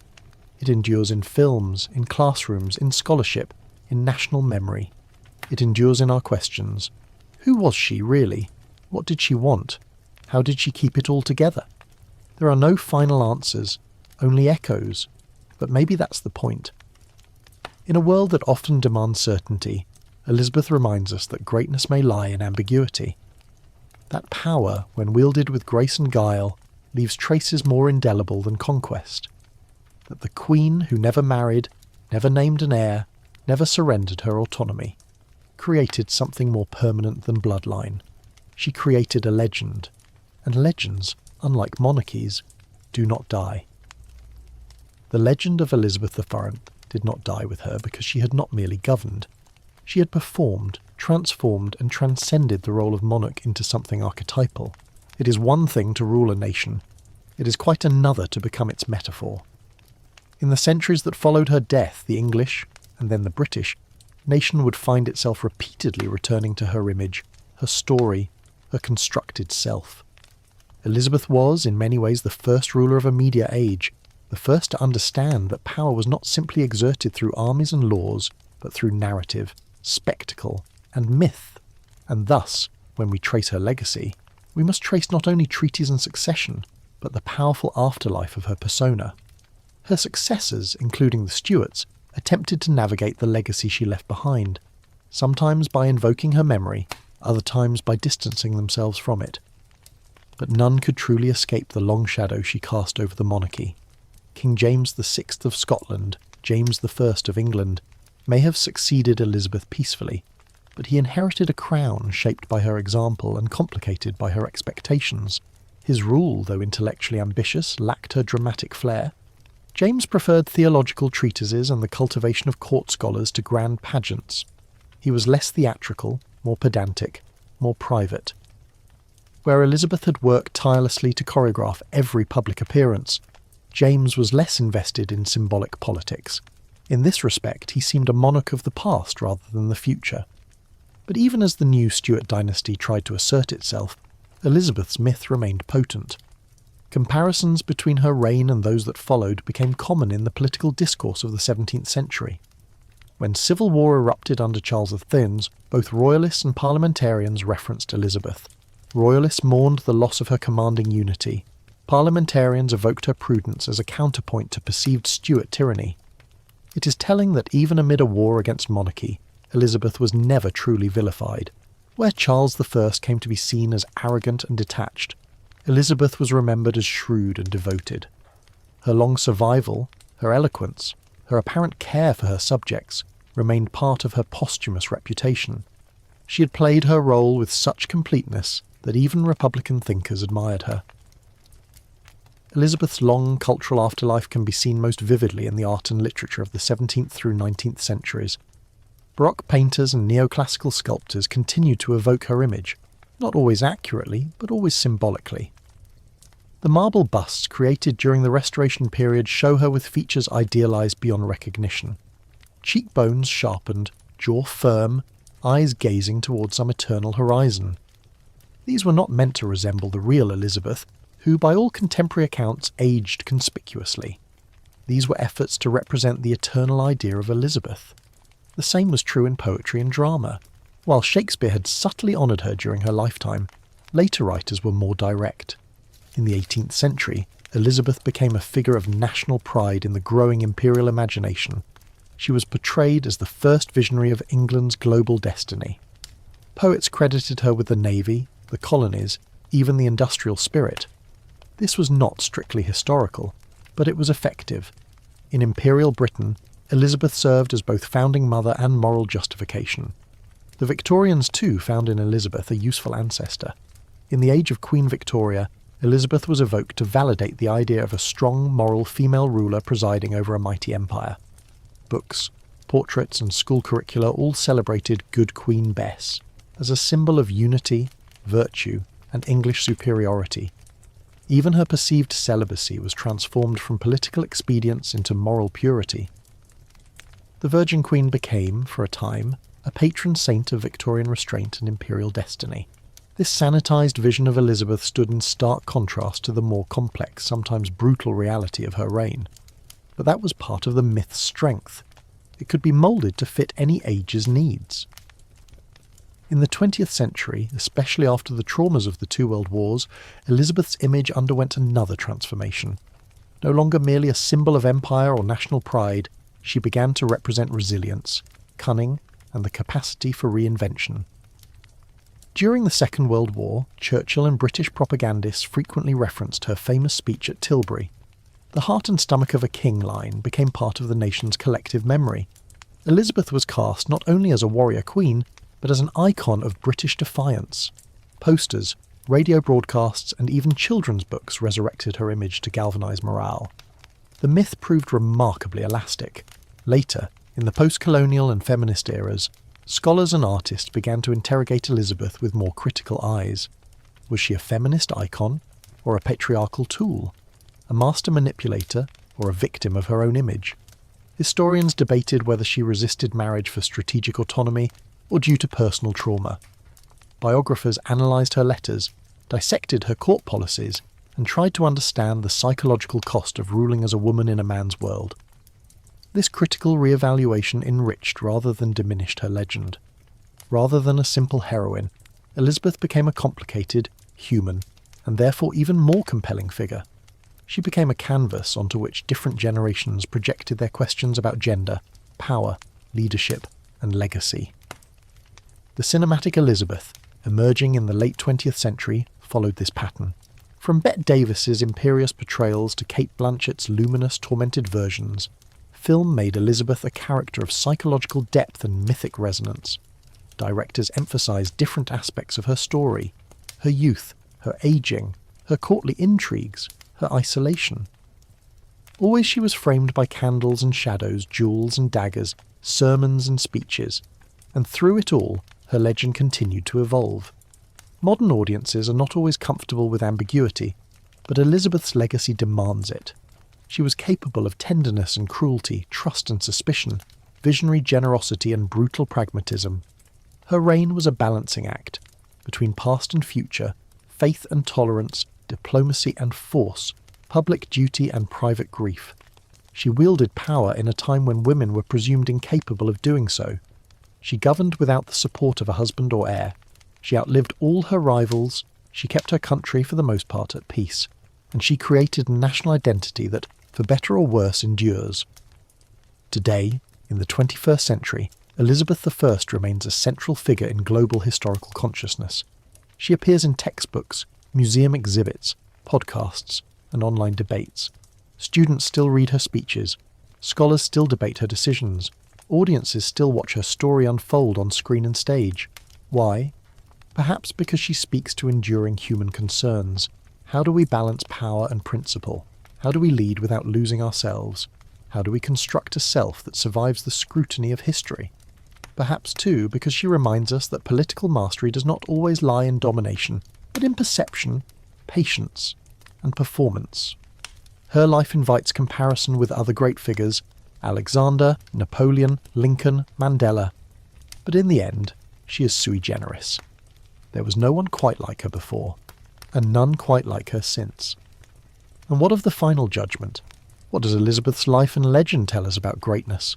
Greatness in her case was not measured by military conquest, though she oversaw victories, nor by sweeping reforms, though her policies shaped generations, nor even by dynastic legacy, for she left none. Her greatness was constructed in time, by time, and through time. It lay in her extraordinary understanding of image, in her uncanny ability to read and respond to the mood of her people, in her capacity to sustain an elaborate illusion of invincibility and virtue while managing, with ruthless competence, the messy realities of rule. She understood that monarchy, especially in a changing world, was theatre.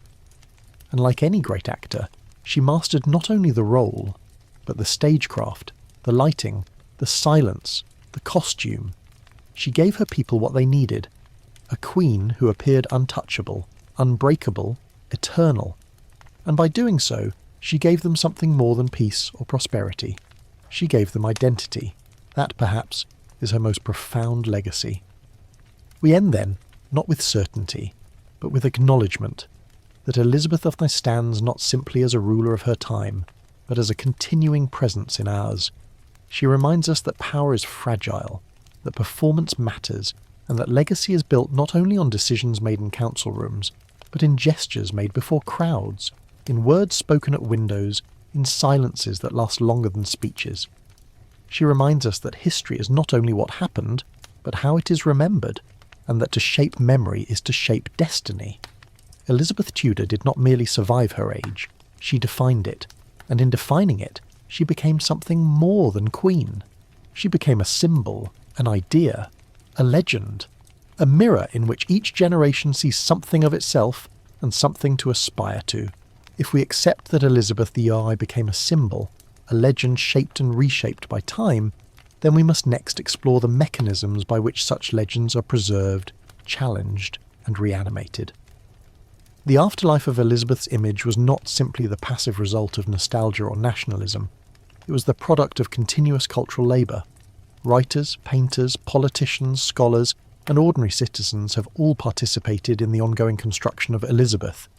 In doing so, they made her not only a figure of history but a tool of culture, malleable, potent, eternal.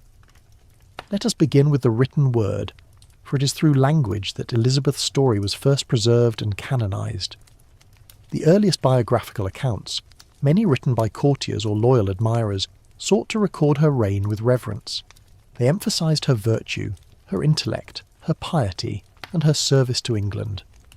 Yet even in these early texts, the line between history and hagiography began to blur. The challenge was not only to record facts, but to explain, or justify, the reign of a woman who had ruled like a man and who had refused to marry, bear children, or conform to the expectations of queenship. Perhaps the most influential posthumous text of Elizabeth's era was William Camden's Annals, which offered a sympathetic but relatively sober account of her reign. Camden, a scholar and friend of her chief minister Lord Burghley, had access to official records and first-hand testimony. His work helped establish the tone for future histories. Elizabeth was portrayed as wise, prudent, brave, and beloved by her people. Detractors, such as Catholic propagandists or foreign critics, were marginalised. Dissenting voices, especially those of women, were silenced or dismissed. As Protestant England evolved into Imperial Britain, Elizabeth's reputation was pressed into new ideological service. The 17th and 18th centuries saw her image entwined with the mythology of British greatness. She was no longer just a queen who had defeated the Spanish Armada. She became a precursor to the global ambitions of empire. Writers imagined her as the first imperial visionary, England's Rome builder. Her supposed encouragement of explorers like Drake and Raleigh was framed as the genesis of colonial prowess. These narratives required a careful selection of facts and generous amounts of embellishment, but they served their purpose, to construct a coherent heroic origin story for Britain's growing global power. The 19th century marked a new phase in Elizabeth's posthumous life.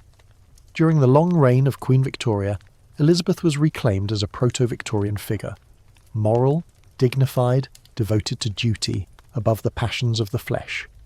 Victorian historians and artists revised the Virgin Queen into an icon of feminine restraint and national virtue. The contradictions of her reign, the violence, the execution of Mary Queen of Scots, the brutal suppression of Irish rebellions, the calculated courtship games, were largely omitted or softened. What mattered was not so much truth as utility. Elizabeth was useful to the Victorians. She could be invoked to validate female monarchy, Protestant virtue, and national destiny. Portraits of Elizabeth adorned schoolrooms and government offices. Biographies of Elizabeth proliferated, often written by men who admired her as an anomaly, the exception that proved the rule, a woman who succeeded in a man's world precisely because she had transcended her womanhood. This image persisted into the early 20th century, where Elizabeth was increasingly cast as a symbol of British defiance. The rise of mass media, especially film and radio, gave new life to her speeches and public image. The famous Tilbury speech, likely rewritten and mythologized even in her own time, was revived and quoted in times of national peril, especially during the World Wars. The image of Elizabeth standing before her troops, armoured and unyielding, became shorthand for national courage. That image would be repeatedly used, reimagined and reframed throughout the 20th century. Plays, novels, films, documentaries and television series depicted Elizabeth variously as a political genius, a repressed romantic, a tragic heroine, or a Machiavellian master. Each depiction reflected the values and anxieties of the moment. But cultural memory is not static, and in the late 20th and early 21st centuries, the tone of Elizabeth's reception began to change. The emergence of feminist historiography in the 1960s and 1970s brought new questions to the fore. Was Elizabeth an early feminist, or had she merely succeeded by becoming the exception that confirmed the rule of male dominance? Was her celibacy a form of sexual autonomy or a strategic performance? How did she navigate the deeply patriarchal structures of early modern power? Some feminist scholars admired her as a pioneer. Others critiqued her for perpetuating the very hierarchies she had learned to manipulate. The rise of intersectional analysis added further complexity, drawing attention to the costs of her policies on Ireland, the colonies, and marginalised subjects. The myth of Elizabeth as benevolent mother to her people was challenged by evidence of real political violence, mass executions, religious persecution, and colonial conquest. These critiques did not diminish Elizabeth's stature, rather they expanded it. She ceased to be a one-dimensional heroine and emerged instead as a layered, flawed, and deeply human figure. No longer merely an icon of English greatness, she became a case study in power, gender, and the construction of political identity. This process reached new audiences through popular media. Film and television depictions, especially in the 1990s and 2000s, brought Elizabeth to a global stage. She was played by a range of actresses, each emphasising different facets of her character. Glenda Jackson portrayed her as intellectual and severe. Cate Blanchett gave her emotional depth and vulnerability. Helen Mirren focused on her later years, portraying the weight of solitude and the burdens of fame. In these portrayals, the Virgin Queen was no longer merely virginal, nor entirely regal. She was angry, clever, insecure, proud, manipulative, tender, exhausted, passionate. In short, she was real. And that reality, shaped as much by interpretation as by record, made her compelling to new generations. The question remains, why does she still matter? There are many answers. Some are political. Elizabeth is a model of female leadership in an era still grappling with gender inequality. Others are psychological. Her life offers insight into the cost of power, the isolation of fame, the construction of public self. Still others are cultural. She is one of the rare historical figures whose story combines spectacle, romance, tragedy, and triumph. But perhaps the most enduring reason is narrative. Elizabeth's life has the shape of legend. She's born into turmoil. She survives plots and prison. She ascends a throne no one expected her to reach. She rules wisely, or so it appears. She defeats great enemies. She lives long, reigns longer, dies famously alone. She becomes immortal not by divine right, but by performance, by embodying the needs and desires of her people so thoroughly that her persona becomes a kind of collective dream. This is not mere hagiography, it is cultural archetype. And archetypes are not diminished by complexity. They are enriched by it. The more we learn about Elizabeth, the more we discover about her contradictions, her failures, her limitations, the more she becomes not just an icon, but a mirror. A mirror for our fears about leadership, our fascination with image, our ambivalence about ambition, our longing for sovereignty not just over nations but over our own identities. As we consider the arc of Elizabeth's life, from child of scandal to sovereign of a world-changing realm, we are also invited to consider the arc of how history is written. Because Elizabeth was not just a subject of history, she was a creator of it. She commissioned works that praised her, censored those that did not. She controlled access to her image, dictated how portraits were painted, chose how she was remembered in court ceremonies and public addresses. She was the curator of her own myth. And that myth, precisely because it was curated, has continued to evolve long after her death. Elizabeth understood something many leaders have failed to grasp, that legacy is not merely what you leave behind, it is what others are able to imagine of you. That is why her story has been told again and again, in every medium available.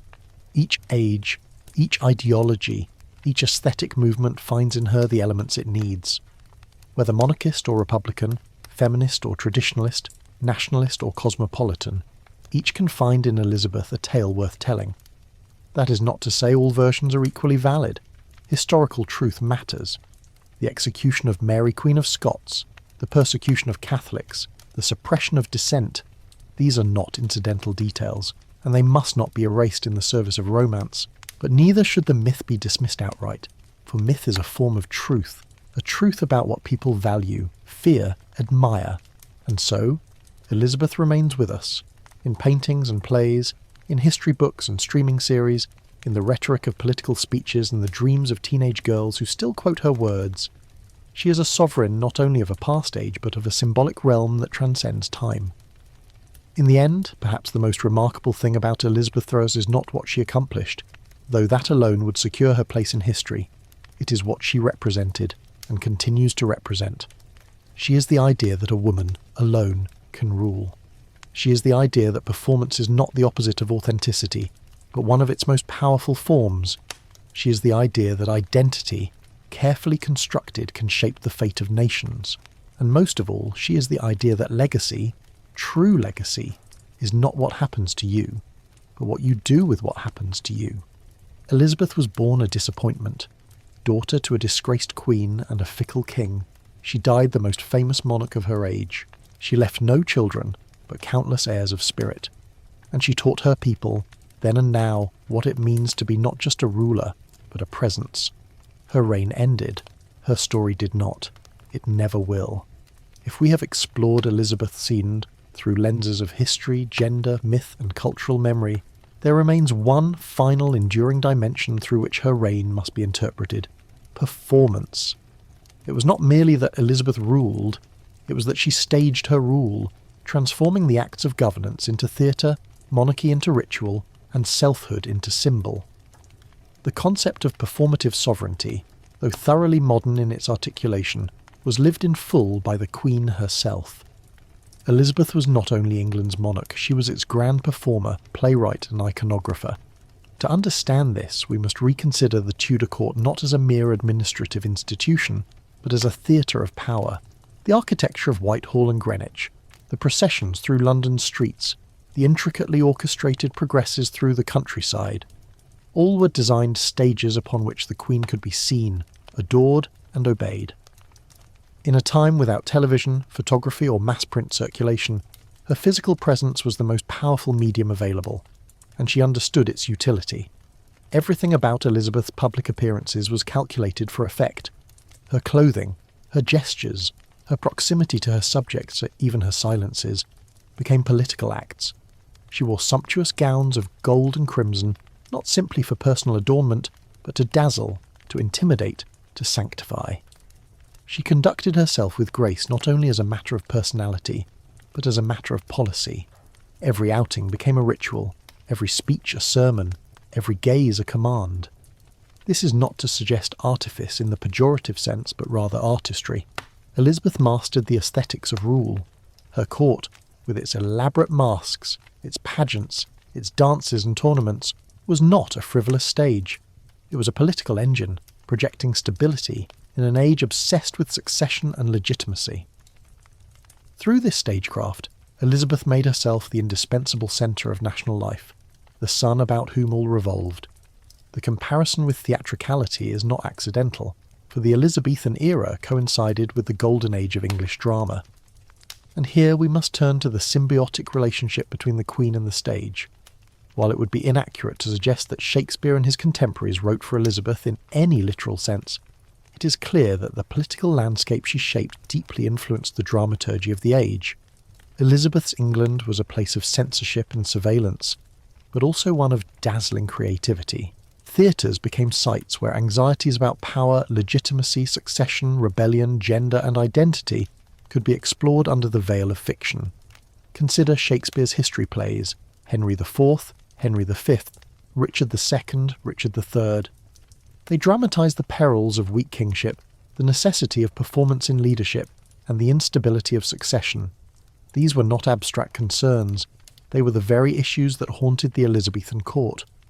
It is no coincidence that Shakespeare has Richard II, a king undone by his own theatricality, say, "I wasted time, and now doth time waste me." It is no coincidence that Macbeth, written late in Elizabeth's reign, obsesses over the murder of a legitimate ruler and the curse of ambition untempered by legitimacy. The playwrights were reading the room. Elizabeth was ageing. She had named no heir. The spectre of civil war loomed.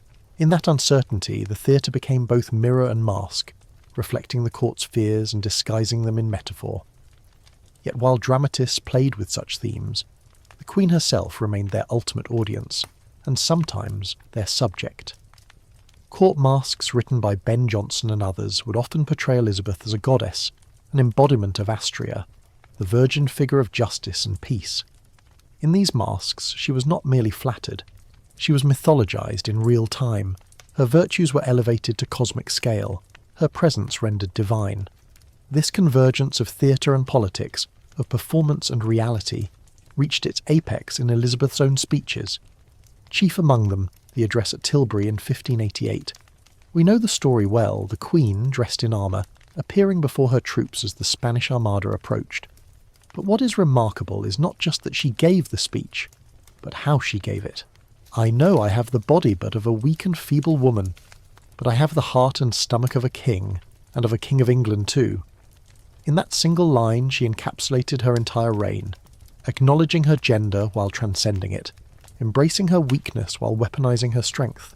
It is performance at its most sublime, rhetorical, theatrical, political. And it worked. Modern historians debate the authenticity of the moment. Was she really armoured? Did she really say those words? Was the scene embellished by chroniclers? Possibly. Probably. But that misses the point. What matters is that the story was believed and repeated, that it became part of the national memory, that it performed the political function it needed to inspire, to unify, to render her untouchable. Elizabeth was not the only ruler to understand the power of performance, but she was among the first to wield it so consciously. Louis XIV would later perfect it, Napoleon would distort it, Victoria would inherit it, but Elizabeth forged it, out of necessity, out of genius, out of the raw material of circumstance. And yet, we must not mistake performance for pretense. Elizabeth's rule was not merely a mask, but a lived reality shaped by decisions, policies and consequences. She governed, with grit and guile, in a world that denied her even the right to command armies in her own name. She navigated religious schism, foreign war, internal plots, economic upheaval, and dynastic insecurity, all without the benefit of a consort, a son, or a precedent. Her performances were not distractions from this burden. They were the means by which she shouldered it. What then does it mean to perform sovereignty?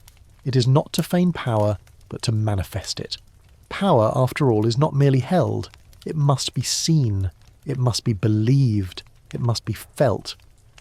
Elizabeth understood that belief is as crucial as law, that awe can preserve peace where armies cannot.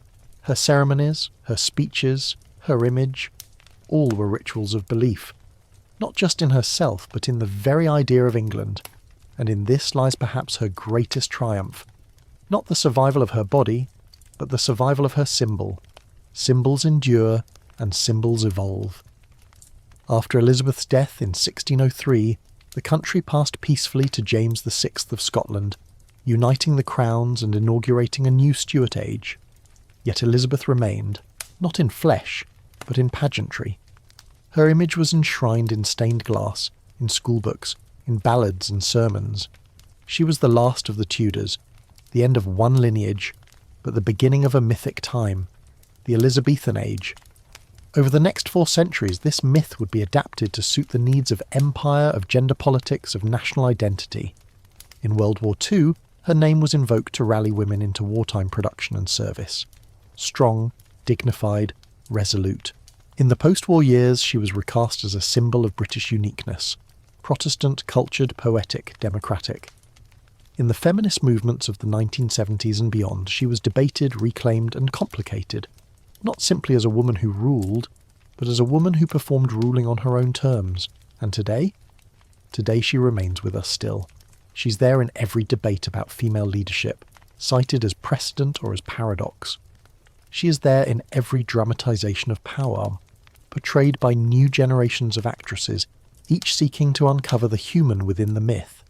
She is there in the very language of governance, her name invoked, often unknowingly, in phrases like Elizabethan era, Virgin Queen, Good Queen Bess.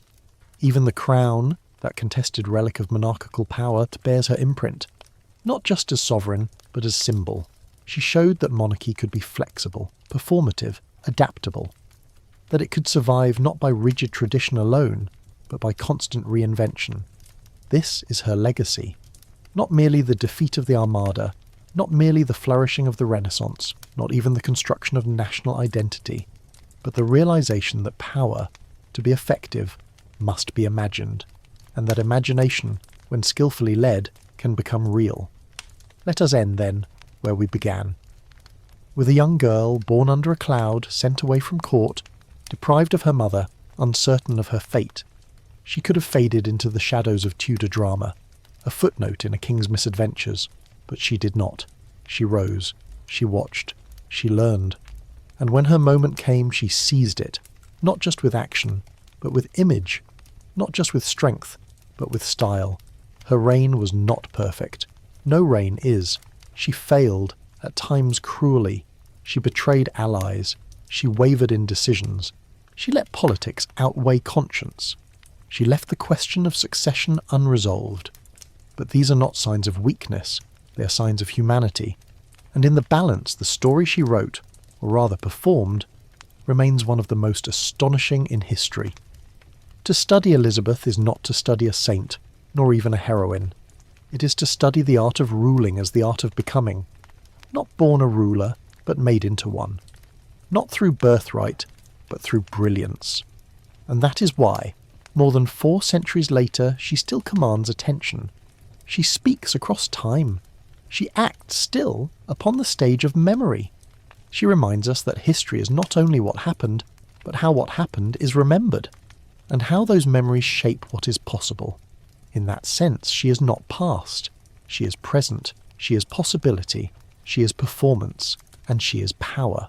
Long after her death in 1603, Elizabethan continues to haunt the corridors of history, not as a ghost of the past, but as a living presence in the modern imagination. The Virgin Queen has transcended her temporal reign to become an emblem, a cipher, a shape-shifting symbol of everything from feminist strength to imperial pride, from divine destiny to political pragmatism. She is at once a historical figure and a cultural phenomenon, and the afterlife of Elizabeth is as rich and complex as her reign. To understand the power of this afterlife, we must first confront the machinery of memory. How does a figure like Elizabeth come to dominate not only her age but the centuries that follow? The answer lies in the potent confluence of politics, literature, art and identity. Elizabeth's myth was not formed in the vacuum of nostalgia, but in the laboratories of culture. Her story curated, recast and revised to serve the needs of each generation that followed. In the immediate aftermath of her death, Elizabeth was already canonised in memory by her subjects. James I, her successor, had every political reason to minimise her legacy, yet even he could not entirely erase the reverence she commanded. Her courtiers, artists and chroniclers quickly constructed a hagiography of her reign, crafting images of a wise, godly and courageous queen. This process was aided by the absence of scandalous personal detail and the fact that her single life allowed for a clean narrative arc, untainted by heirs, consorts or dynastic feuds. She was solitary, and so she could be singular. Elizabeth's image thus became plastic, available to be moulded into whatever shape was needed. During the English Civil War in the 1640s, royalists invoked her memory as a model of strong monarchy. Later, during the Glorious Revolution, she became a symbol of Protestant constitutionalism. Under Queen Victoria, she was adopted as a precedent for female rule and moral authority. Her virginity reinterpreted as chastity and self-restraint, qualities Victorian England idolised. In the 20th century, she became a feminist icon, and in the 21st, a figure of pop culture fascination. Each reincarnation tells us more about the era doing the remembering than about Elizabeth herself. For example, during the rise of the British Empire in the 19th century, Elizabeth was invoked as a patron of expansion, exploration and naval supremacy. Figures like Sir Walter Raleigh and Sir Francis Drake were not just celebrated as individual heroes, but as extensions of Elizabethan greatness. Paintings of the time depicted her as an almost divine orchestrator of destiny, her white hand resting upon globes, her gaze fixed outward toward distant colonies. In this context, Elizabeth was not merely a queen, she was the mother of empire.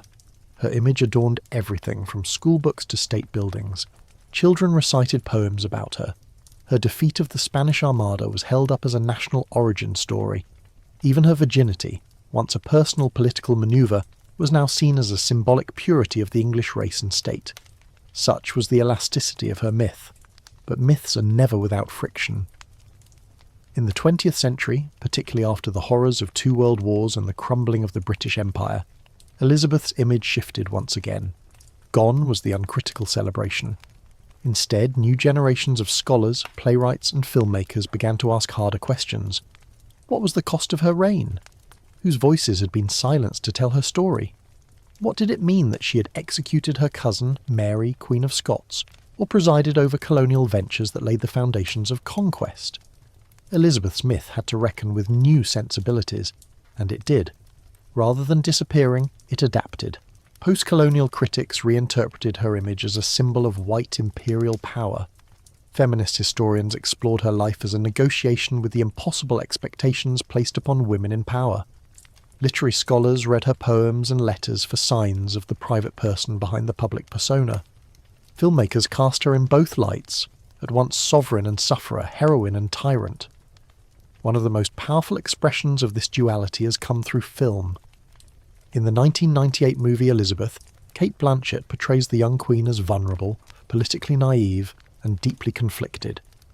The sequel, Elizabeth, The Golden Age, released in 2007, emphasises her evolution into a commanding figure of statecraft and symbolism. These cinematic portrayals are not documentaries. They are meditations. They interrogate power, identity, femininity, and sacrifice. They do not aim to replicate Elizabeth's reality, but to interpret her myth, highlighting the tensions that have always animated her legacy. These depictions matter because they show how Elizabeth functions as a screen onto which society projects its anxieties and aspirations. In moments of feminist resurgence, she is the woman who needed no man. In times of national crisis, she is the steady hand of unity. In eras of cultural introspection, she becomes a mirror, her compromises, silences and hypocrisies offering uncomfortable reflections. There is a reason, too, that modern monarchs evoke her name and image. Queen Elizabeth II was often compared to her namesake, not only in longevity, but in restraint, in dignity, in the performance of service. Upon the death of the younger Elizabeth in 2022, media across the world used images of the two monarchs side by side, connecting past and present, binding legacy and lineage. The invocation was strategic. Elizabeth I represented continuity, resilience, and grandeur. By linking to that myth, the modern monarchy hoped to preserve its own relevance. And what of the arts? Beyond cinema, Elizabeth has inspired visual artists, novelists, poets, and musicians. In literature, Virginia Woolf, in A Room of One's Own, argued that had Shakespeare's sister been born with genius, she would not have been permitted to flourish in Elizabeth's time, despite the Queen's presence on the throne. The paradox of a patriarchal society ruled by a woman became a central tension in feminist thought. Hilary Mantel, in her reflections on monarchy and gender, acknowledged Elizabeth's theatrical sovereignty as a kind of necessity, a survival tactic turned masterstroke. In music, too, she has resonated. Composers like Thomas Tallis and William Byrd, who worked under her patronage, created works that blended sacred tradition with new musical forms, creating a sonic legacy that still graces cathedrals and concert halls. In popular culture, even more unexpected expressions have emerged. Modern pop stars have referenced her in lyrics. Drag performers have adopted her regalia. Video games have featured her as a playable character. The Queen has become a meme, a brand, a symbol far removed from her original context. This kind of saturation may seem trivial, but it is evidence of endurance. Few historical figures maintain such widespread cultural currency. Fewer still are women, and almost none are women of the 16th century. That Elizabeth Irving continues to matter, continues to mean, is a testament to the force of her constructed identity. Yet amid all the interpretations, contradictions, and appropriations, something essential remains. It is easy, in the haze of cultural memory, to forget the real woman, to lose her amid the tropes. But behind the myths, there was a human being, a girl who lost her mother at age 2, who spent much of her youth in fear and seclusion, who was imprisoned in the Tower, who watched the executions of people she loved, who rose through a system that was never built for her, and who reigned alone in a world of men. She was brilliant, calculating, deeply self-aware, and often lonely. She wrote poetry that trembled with melancholy. She kept portraits of her younger self, even as her body aged. She never named a successor, even as her own mortality closed in. She was not just the Virgin Queen, she was the vulnerable Queen, the victorious Queen, the complicated Queen, and it is this complexity that ensures her endurance. Flat figures fade, one-dimensional rulers disappear into textbooks, but Elizabeth resists simplification. She is as much symbol as substance. She lives in the tension between history and legend, between truth and performance, between body and icon. If we were to strip away the layers of her myth, what would we find? Not emptiness, but multitudes. She is neither wholly admirable nor wholly condemnable. She's a prism, each angle revealing something different depending on the light. For every girl who sees in her a model of strength, there is a critic who sees imperial arrogance. For every historian who marvels at her statecraft, there is another who mourns the blood spilled on her orders. And that is the mark of a truly historical figure. She remains unfinished. She demands new readings. She invites argument. She provokes reflection. In her, we see not just the past, but the problems and promises of the present. As we conclude our long journey through the life, reign and legacy of Elizabeth I, we might ask what she ultimately teaches us. Not just about monarchy or gender or English history, but about the human condition. Perhaps the lesson is this, that power is never simple, that leadership demands sacrifice, that public image is as real a weapon as any sword, that to rule is to endure, to adapt and sometimes to perform, and that identity, whether personal or political, is never fixed, but always in negotiation. Elizabeth knew this, she lived this, and whether standing at the edge of the English Channel awaiting the Armada, or seated alone in her darkened chambers at Richmond Palace in her final days, she never stopped balancing the demands of reality and the illusions of power. The curtain fell on her life in March of 1603, but the play, it seems, goes on. For as long as we tell stories, as long as we study history, as long as we seek to understand how individuals can shape nations and ideas, we will return to Elizabeth, not just as a queen, but as a question, a legend, a performance, and a mirror. If monarchy is spectacle, Elizabeth I was its unrivalled playwright and star. Her reign, extending from 1558 to 1603, did not rest solely on treaties, victories, or decrees, but on the choreography of image, speech, gesture, and silence. Power, for Elizabeth, was performance. The Elizabethan court was not simply an arena for governance. It was a stage upon which sovereignty itself was acted, crafted, and carefully sustained. This notion of rule as theatre is neither metaphorical nor hyperbolic. The Queen herself understood the potency of visibility, of visual rhetoric. In an age where monarchs had to command the loyalty of subjects scattered across a growing kingdom, without the benefit of mass media, Elizabeth turned to the symbolic, the ceremonial, the resonant. The court became a hall of mirrors, each pageant, procession or portrait reflecting and reinforcing her authority. The royal progresses exemplify this performative genius.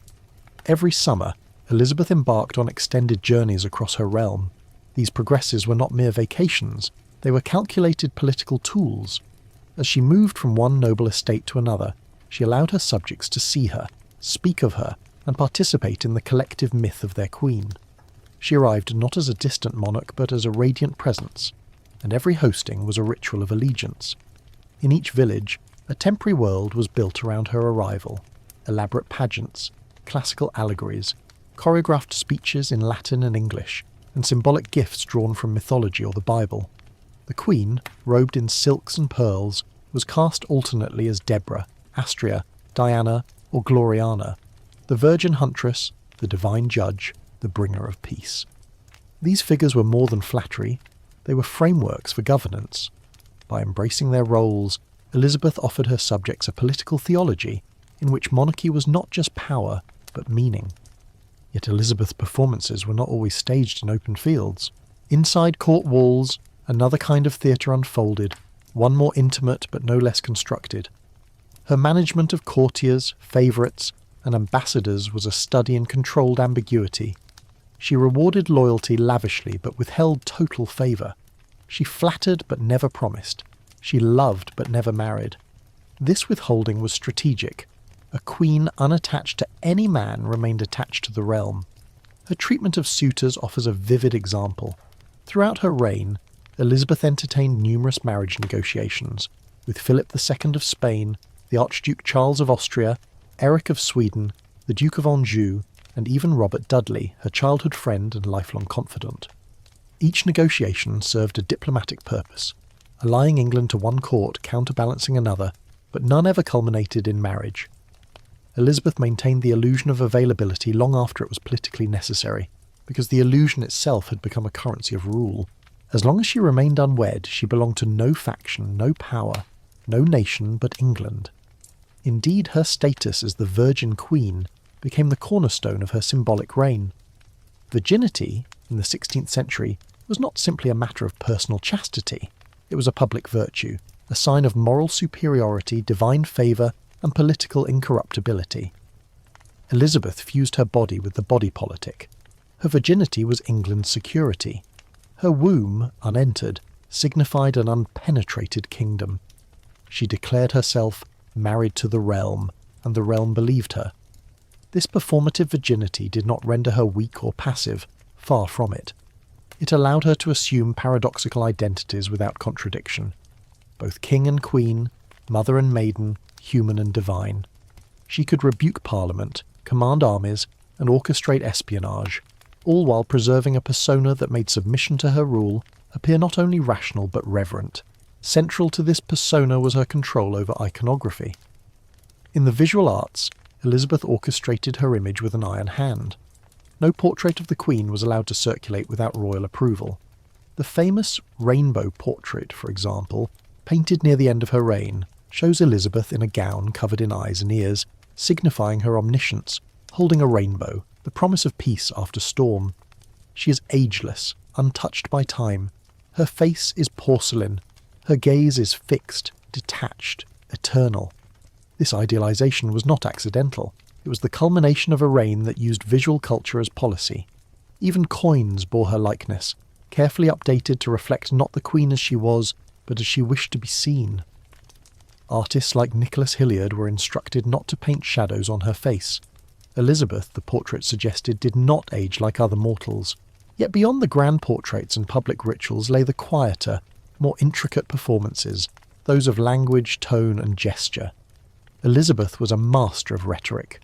Her speeches are among the finest political oratory in the English language, not only for their content, but for their timing. The most famous, delivered at Tilbury in 1588, as England braced for invasion by the Spanish Armada, reads like theatre. "I know I have the body of a weak and feeble woman, but I have the heart and stomach of a king, and of a king of England too."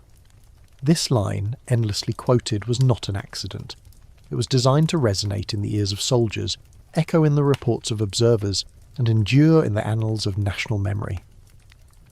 Elizabeth did not fight on the battlefield. She did not need to. She fought in imagination, in image, in spirit, and she won. That victory was repeated in countless settings: parliamentary addresses, funeral orations, letters to generals, rebukes to nobles. Even her silences spoke volumes. When Mary, Queen of Scots, was executed in 1587, Elizabeth feigned ignorance, expressed grief, and punished her secretary for exceeding his orders. Yet few doubt she authorised the act in some form. Her public mourning was part of the performance, a moral counterweight to political necessity. This moral balancing act was a constant feature of her reign. As a Protestant ruler of a still Catholic-leaning population, she had to navigate treacherous waters. Her religious policy, summarised as via media, or the middle way, was itself a performance of moderation. By maintaining traditional ceremonies while asserting Protestant theology, she pacified multiple factions. She forbade Catholic Mass, but also resisted the more radical Puritan reforms. Her excommunication by the Pope in 1570 gave her Protestant credentials. Her tolerance toward quiet Catholic practice prevented internal revolt. Still, this balancing came at a cost. Elizabeth's court was rife with spies, informers, and state-sanctioned surveillance. Sir Francis Walsingham's Secret Service monitored Catholics, courted foreign allies, and intercepted correspondence. Torture was authorised, censorship enforced. The performance of peace often rested on the machinery of fear, and yet despite these darker tools, Elizabeth retained her people's love. This love was not purely fabricated. It was earned, cultivated, and occasionally genuine. She outlived rebellions, assassins, conspiracies, and scorn. She kept England free from foreign rule, avoided costly continental wars, and presided over a cultural flowering unmatched in English history. Under her patronage, Shakespeare wrote Hamlet, Macbeth, and Twelfth Night. Marlowe dazzled, Spencer sang, Raleigh dreamed. The Queen did not merely tolerate these artists, she inspired them. The theatre of her reign extended naturally into actual theatre. The plays performed at court often mirrored the political anxieties of the day: monarchy, succession, legitimacy, gender, and fate. Elizabeth understood this dialogue. She used patronage to guide it subtly, ensuring that even subversive ideas affirmed her reign in the end.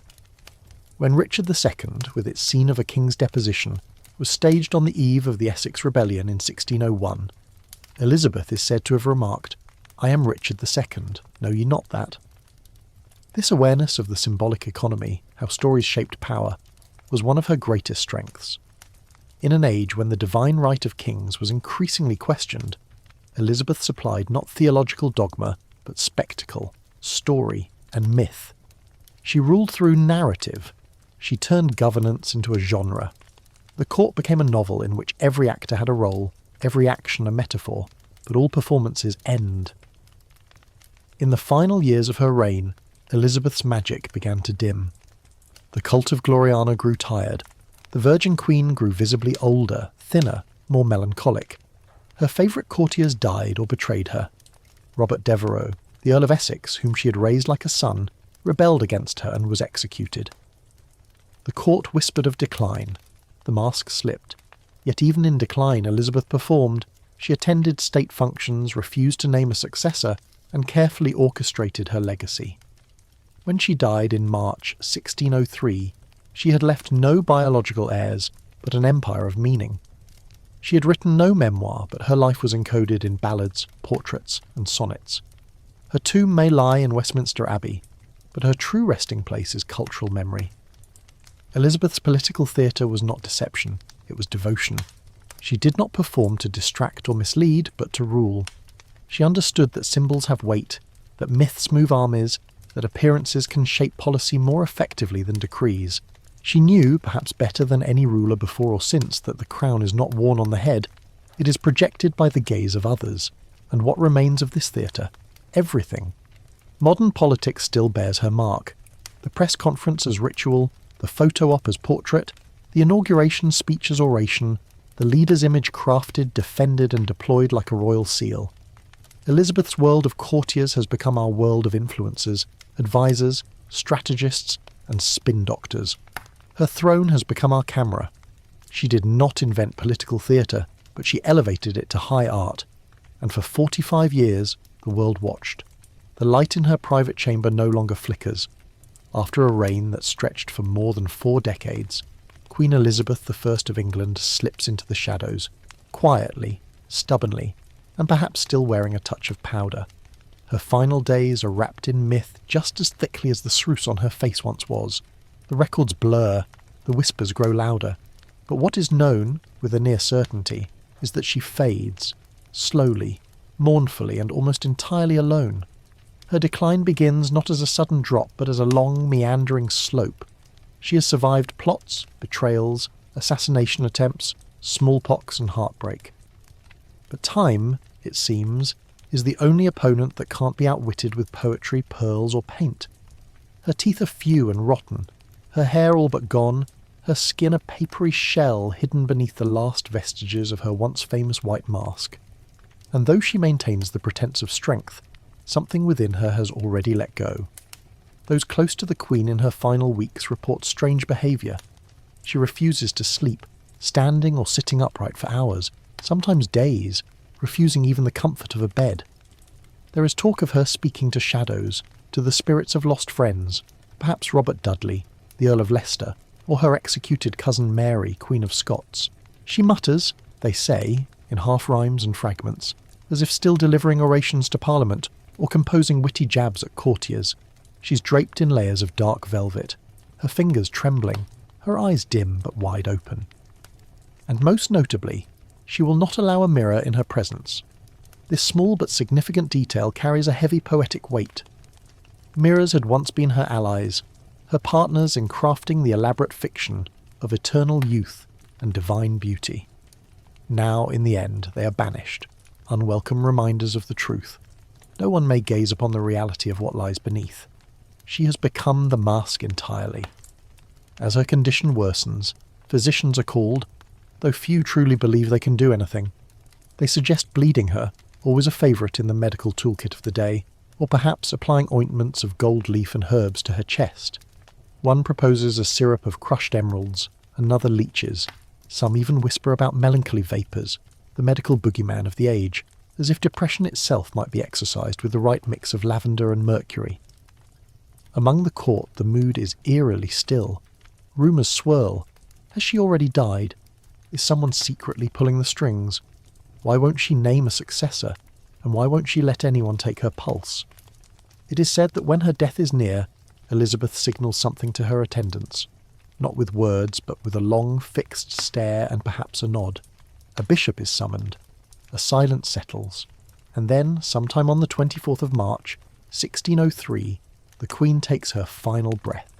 No coronation robe, no crown upon her head, no cheering crowds, just the slow extinguishing of a woman who built an empire on image, power and performance. And underneath it all, perhaps, was lead.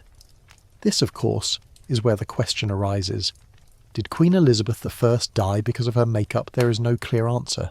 And historians, ever fond of mystery, remain divided. Some argue she succumbed to pneumonia, others suggest blood poisoning from a slow infection, or even a form of sepsis. But one persistent theory remains, that the years of using Venetian ceruse, the creamy, deadly blend of white lead and vinegar, may have weakened her system, poisoned her blood, and hastened her decline. After all, she had applied it nearly every day for decades. On the skin, into the pores, absorbed slowly but steadily, year after year. Lead poisoning is a quiet, cumulative thing. It doesn't strike with a fanfare. It dulls, numbs, exhausts. It steals energy. It rots tissue. It can cause memory loss, tremors, abdominal pain, depression, and confusion. It can erode both body and mind. And in Elizabeth's later years those symptoms begin to appear, yet historians still debate whether her visible decline, her toothlessness, her baldness, her reclusive behaviour can be definitively linked to lead poisoning, or whether they were simply the natural signs of ageing in a woman who had spent a lifetime hiding every sign of it.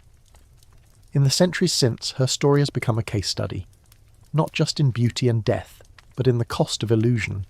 The legacy of her white mask stretches far beyond Tudor England. Later monarchs and nobles emulated the look, coating their faces in white powder, lining their eyes with kohl, reddening their lips and cheeks. The poisonous makeup of the elite would linger well into the 18th century, even as medical science began to warn against it. And the myth of Elizabeth only grew. She becomes Gloriana, the Virgin Queen, a semi-divine figure in the British imagination. Her pale face, her high collar, her unreadable expression, all symbols of strength and mystery. Artists immortalise her in portraits that blend realism with fantasy. Poets praise her beauty and her brains. Scholars dissect her reign, debating her motives, her loves, her politics, and her pains. But always, always, that image persists. That haunting face. The iconography of Elizabethan beauty does not vanish. It evolves. In film and television, she's played by actresses who spent hours in makeup chairs to achieve the same ghostly visage.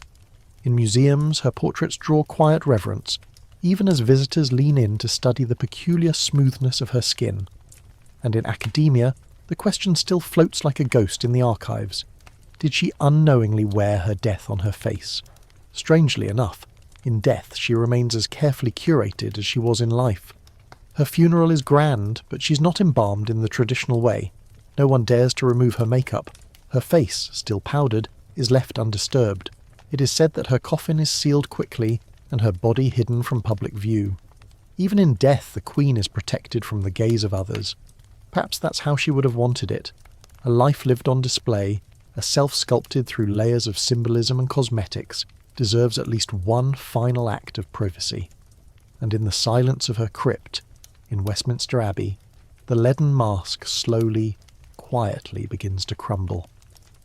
Today, when we speak of beauty, we rarely speak of danger in the same breath.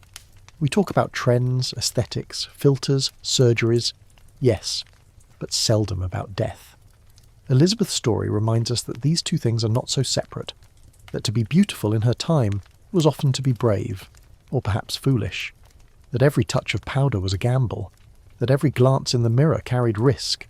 Her face, so often praised, feared, copied and mocked, becomes a symbol of something larger than herself, a cautionary tale, a glittering lie, a triumph of will over biology, a woman's armour cracked and peeling, and yet, despite all of it, she endured.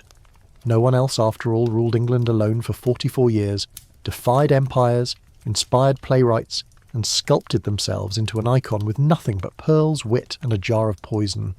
She outlived the whispers, the suitors, the sceptics, and the schemes, but she could not outlive time, or lead. Now, as we close the velvet curtain on tonight's journey, let's allow the candles to burn low. The corridors of Elizabeth's palace are quiet again. The rustle of silk has faded into memory, the tap of slippered feet against cold stone floors lost to time. What remains is the soft, lingering scent of rosewater and old powder, like the echo of a song that no one sings anymore. History does not always shout. Sometimes it sighs, and tonight we have followed one of its gentlest, strangest sighs, into the painted world of a queen who ruled through illusion, and whose reflection we still search for in stories, in portraits, in the foggy glass of our own fascination. You can rest now, knowing that even the most powerful wear masks, that beauty as it was in the 16th century, carried a price few would dare pay today. And yet, there was something magnificent in the attempt, something human, something defiant. Let your breath slow. Let your thoughts drift like lace on still water. The court is asleep. The queen has gone. And in the silence she leaves behind, we remember her, not for the paint, not for the pearls, but for the paradox she became.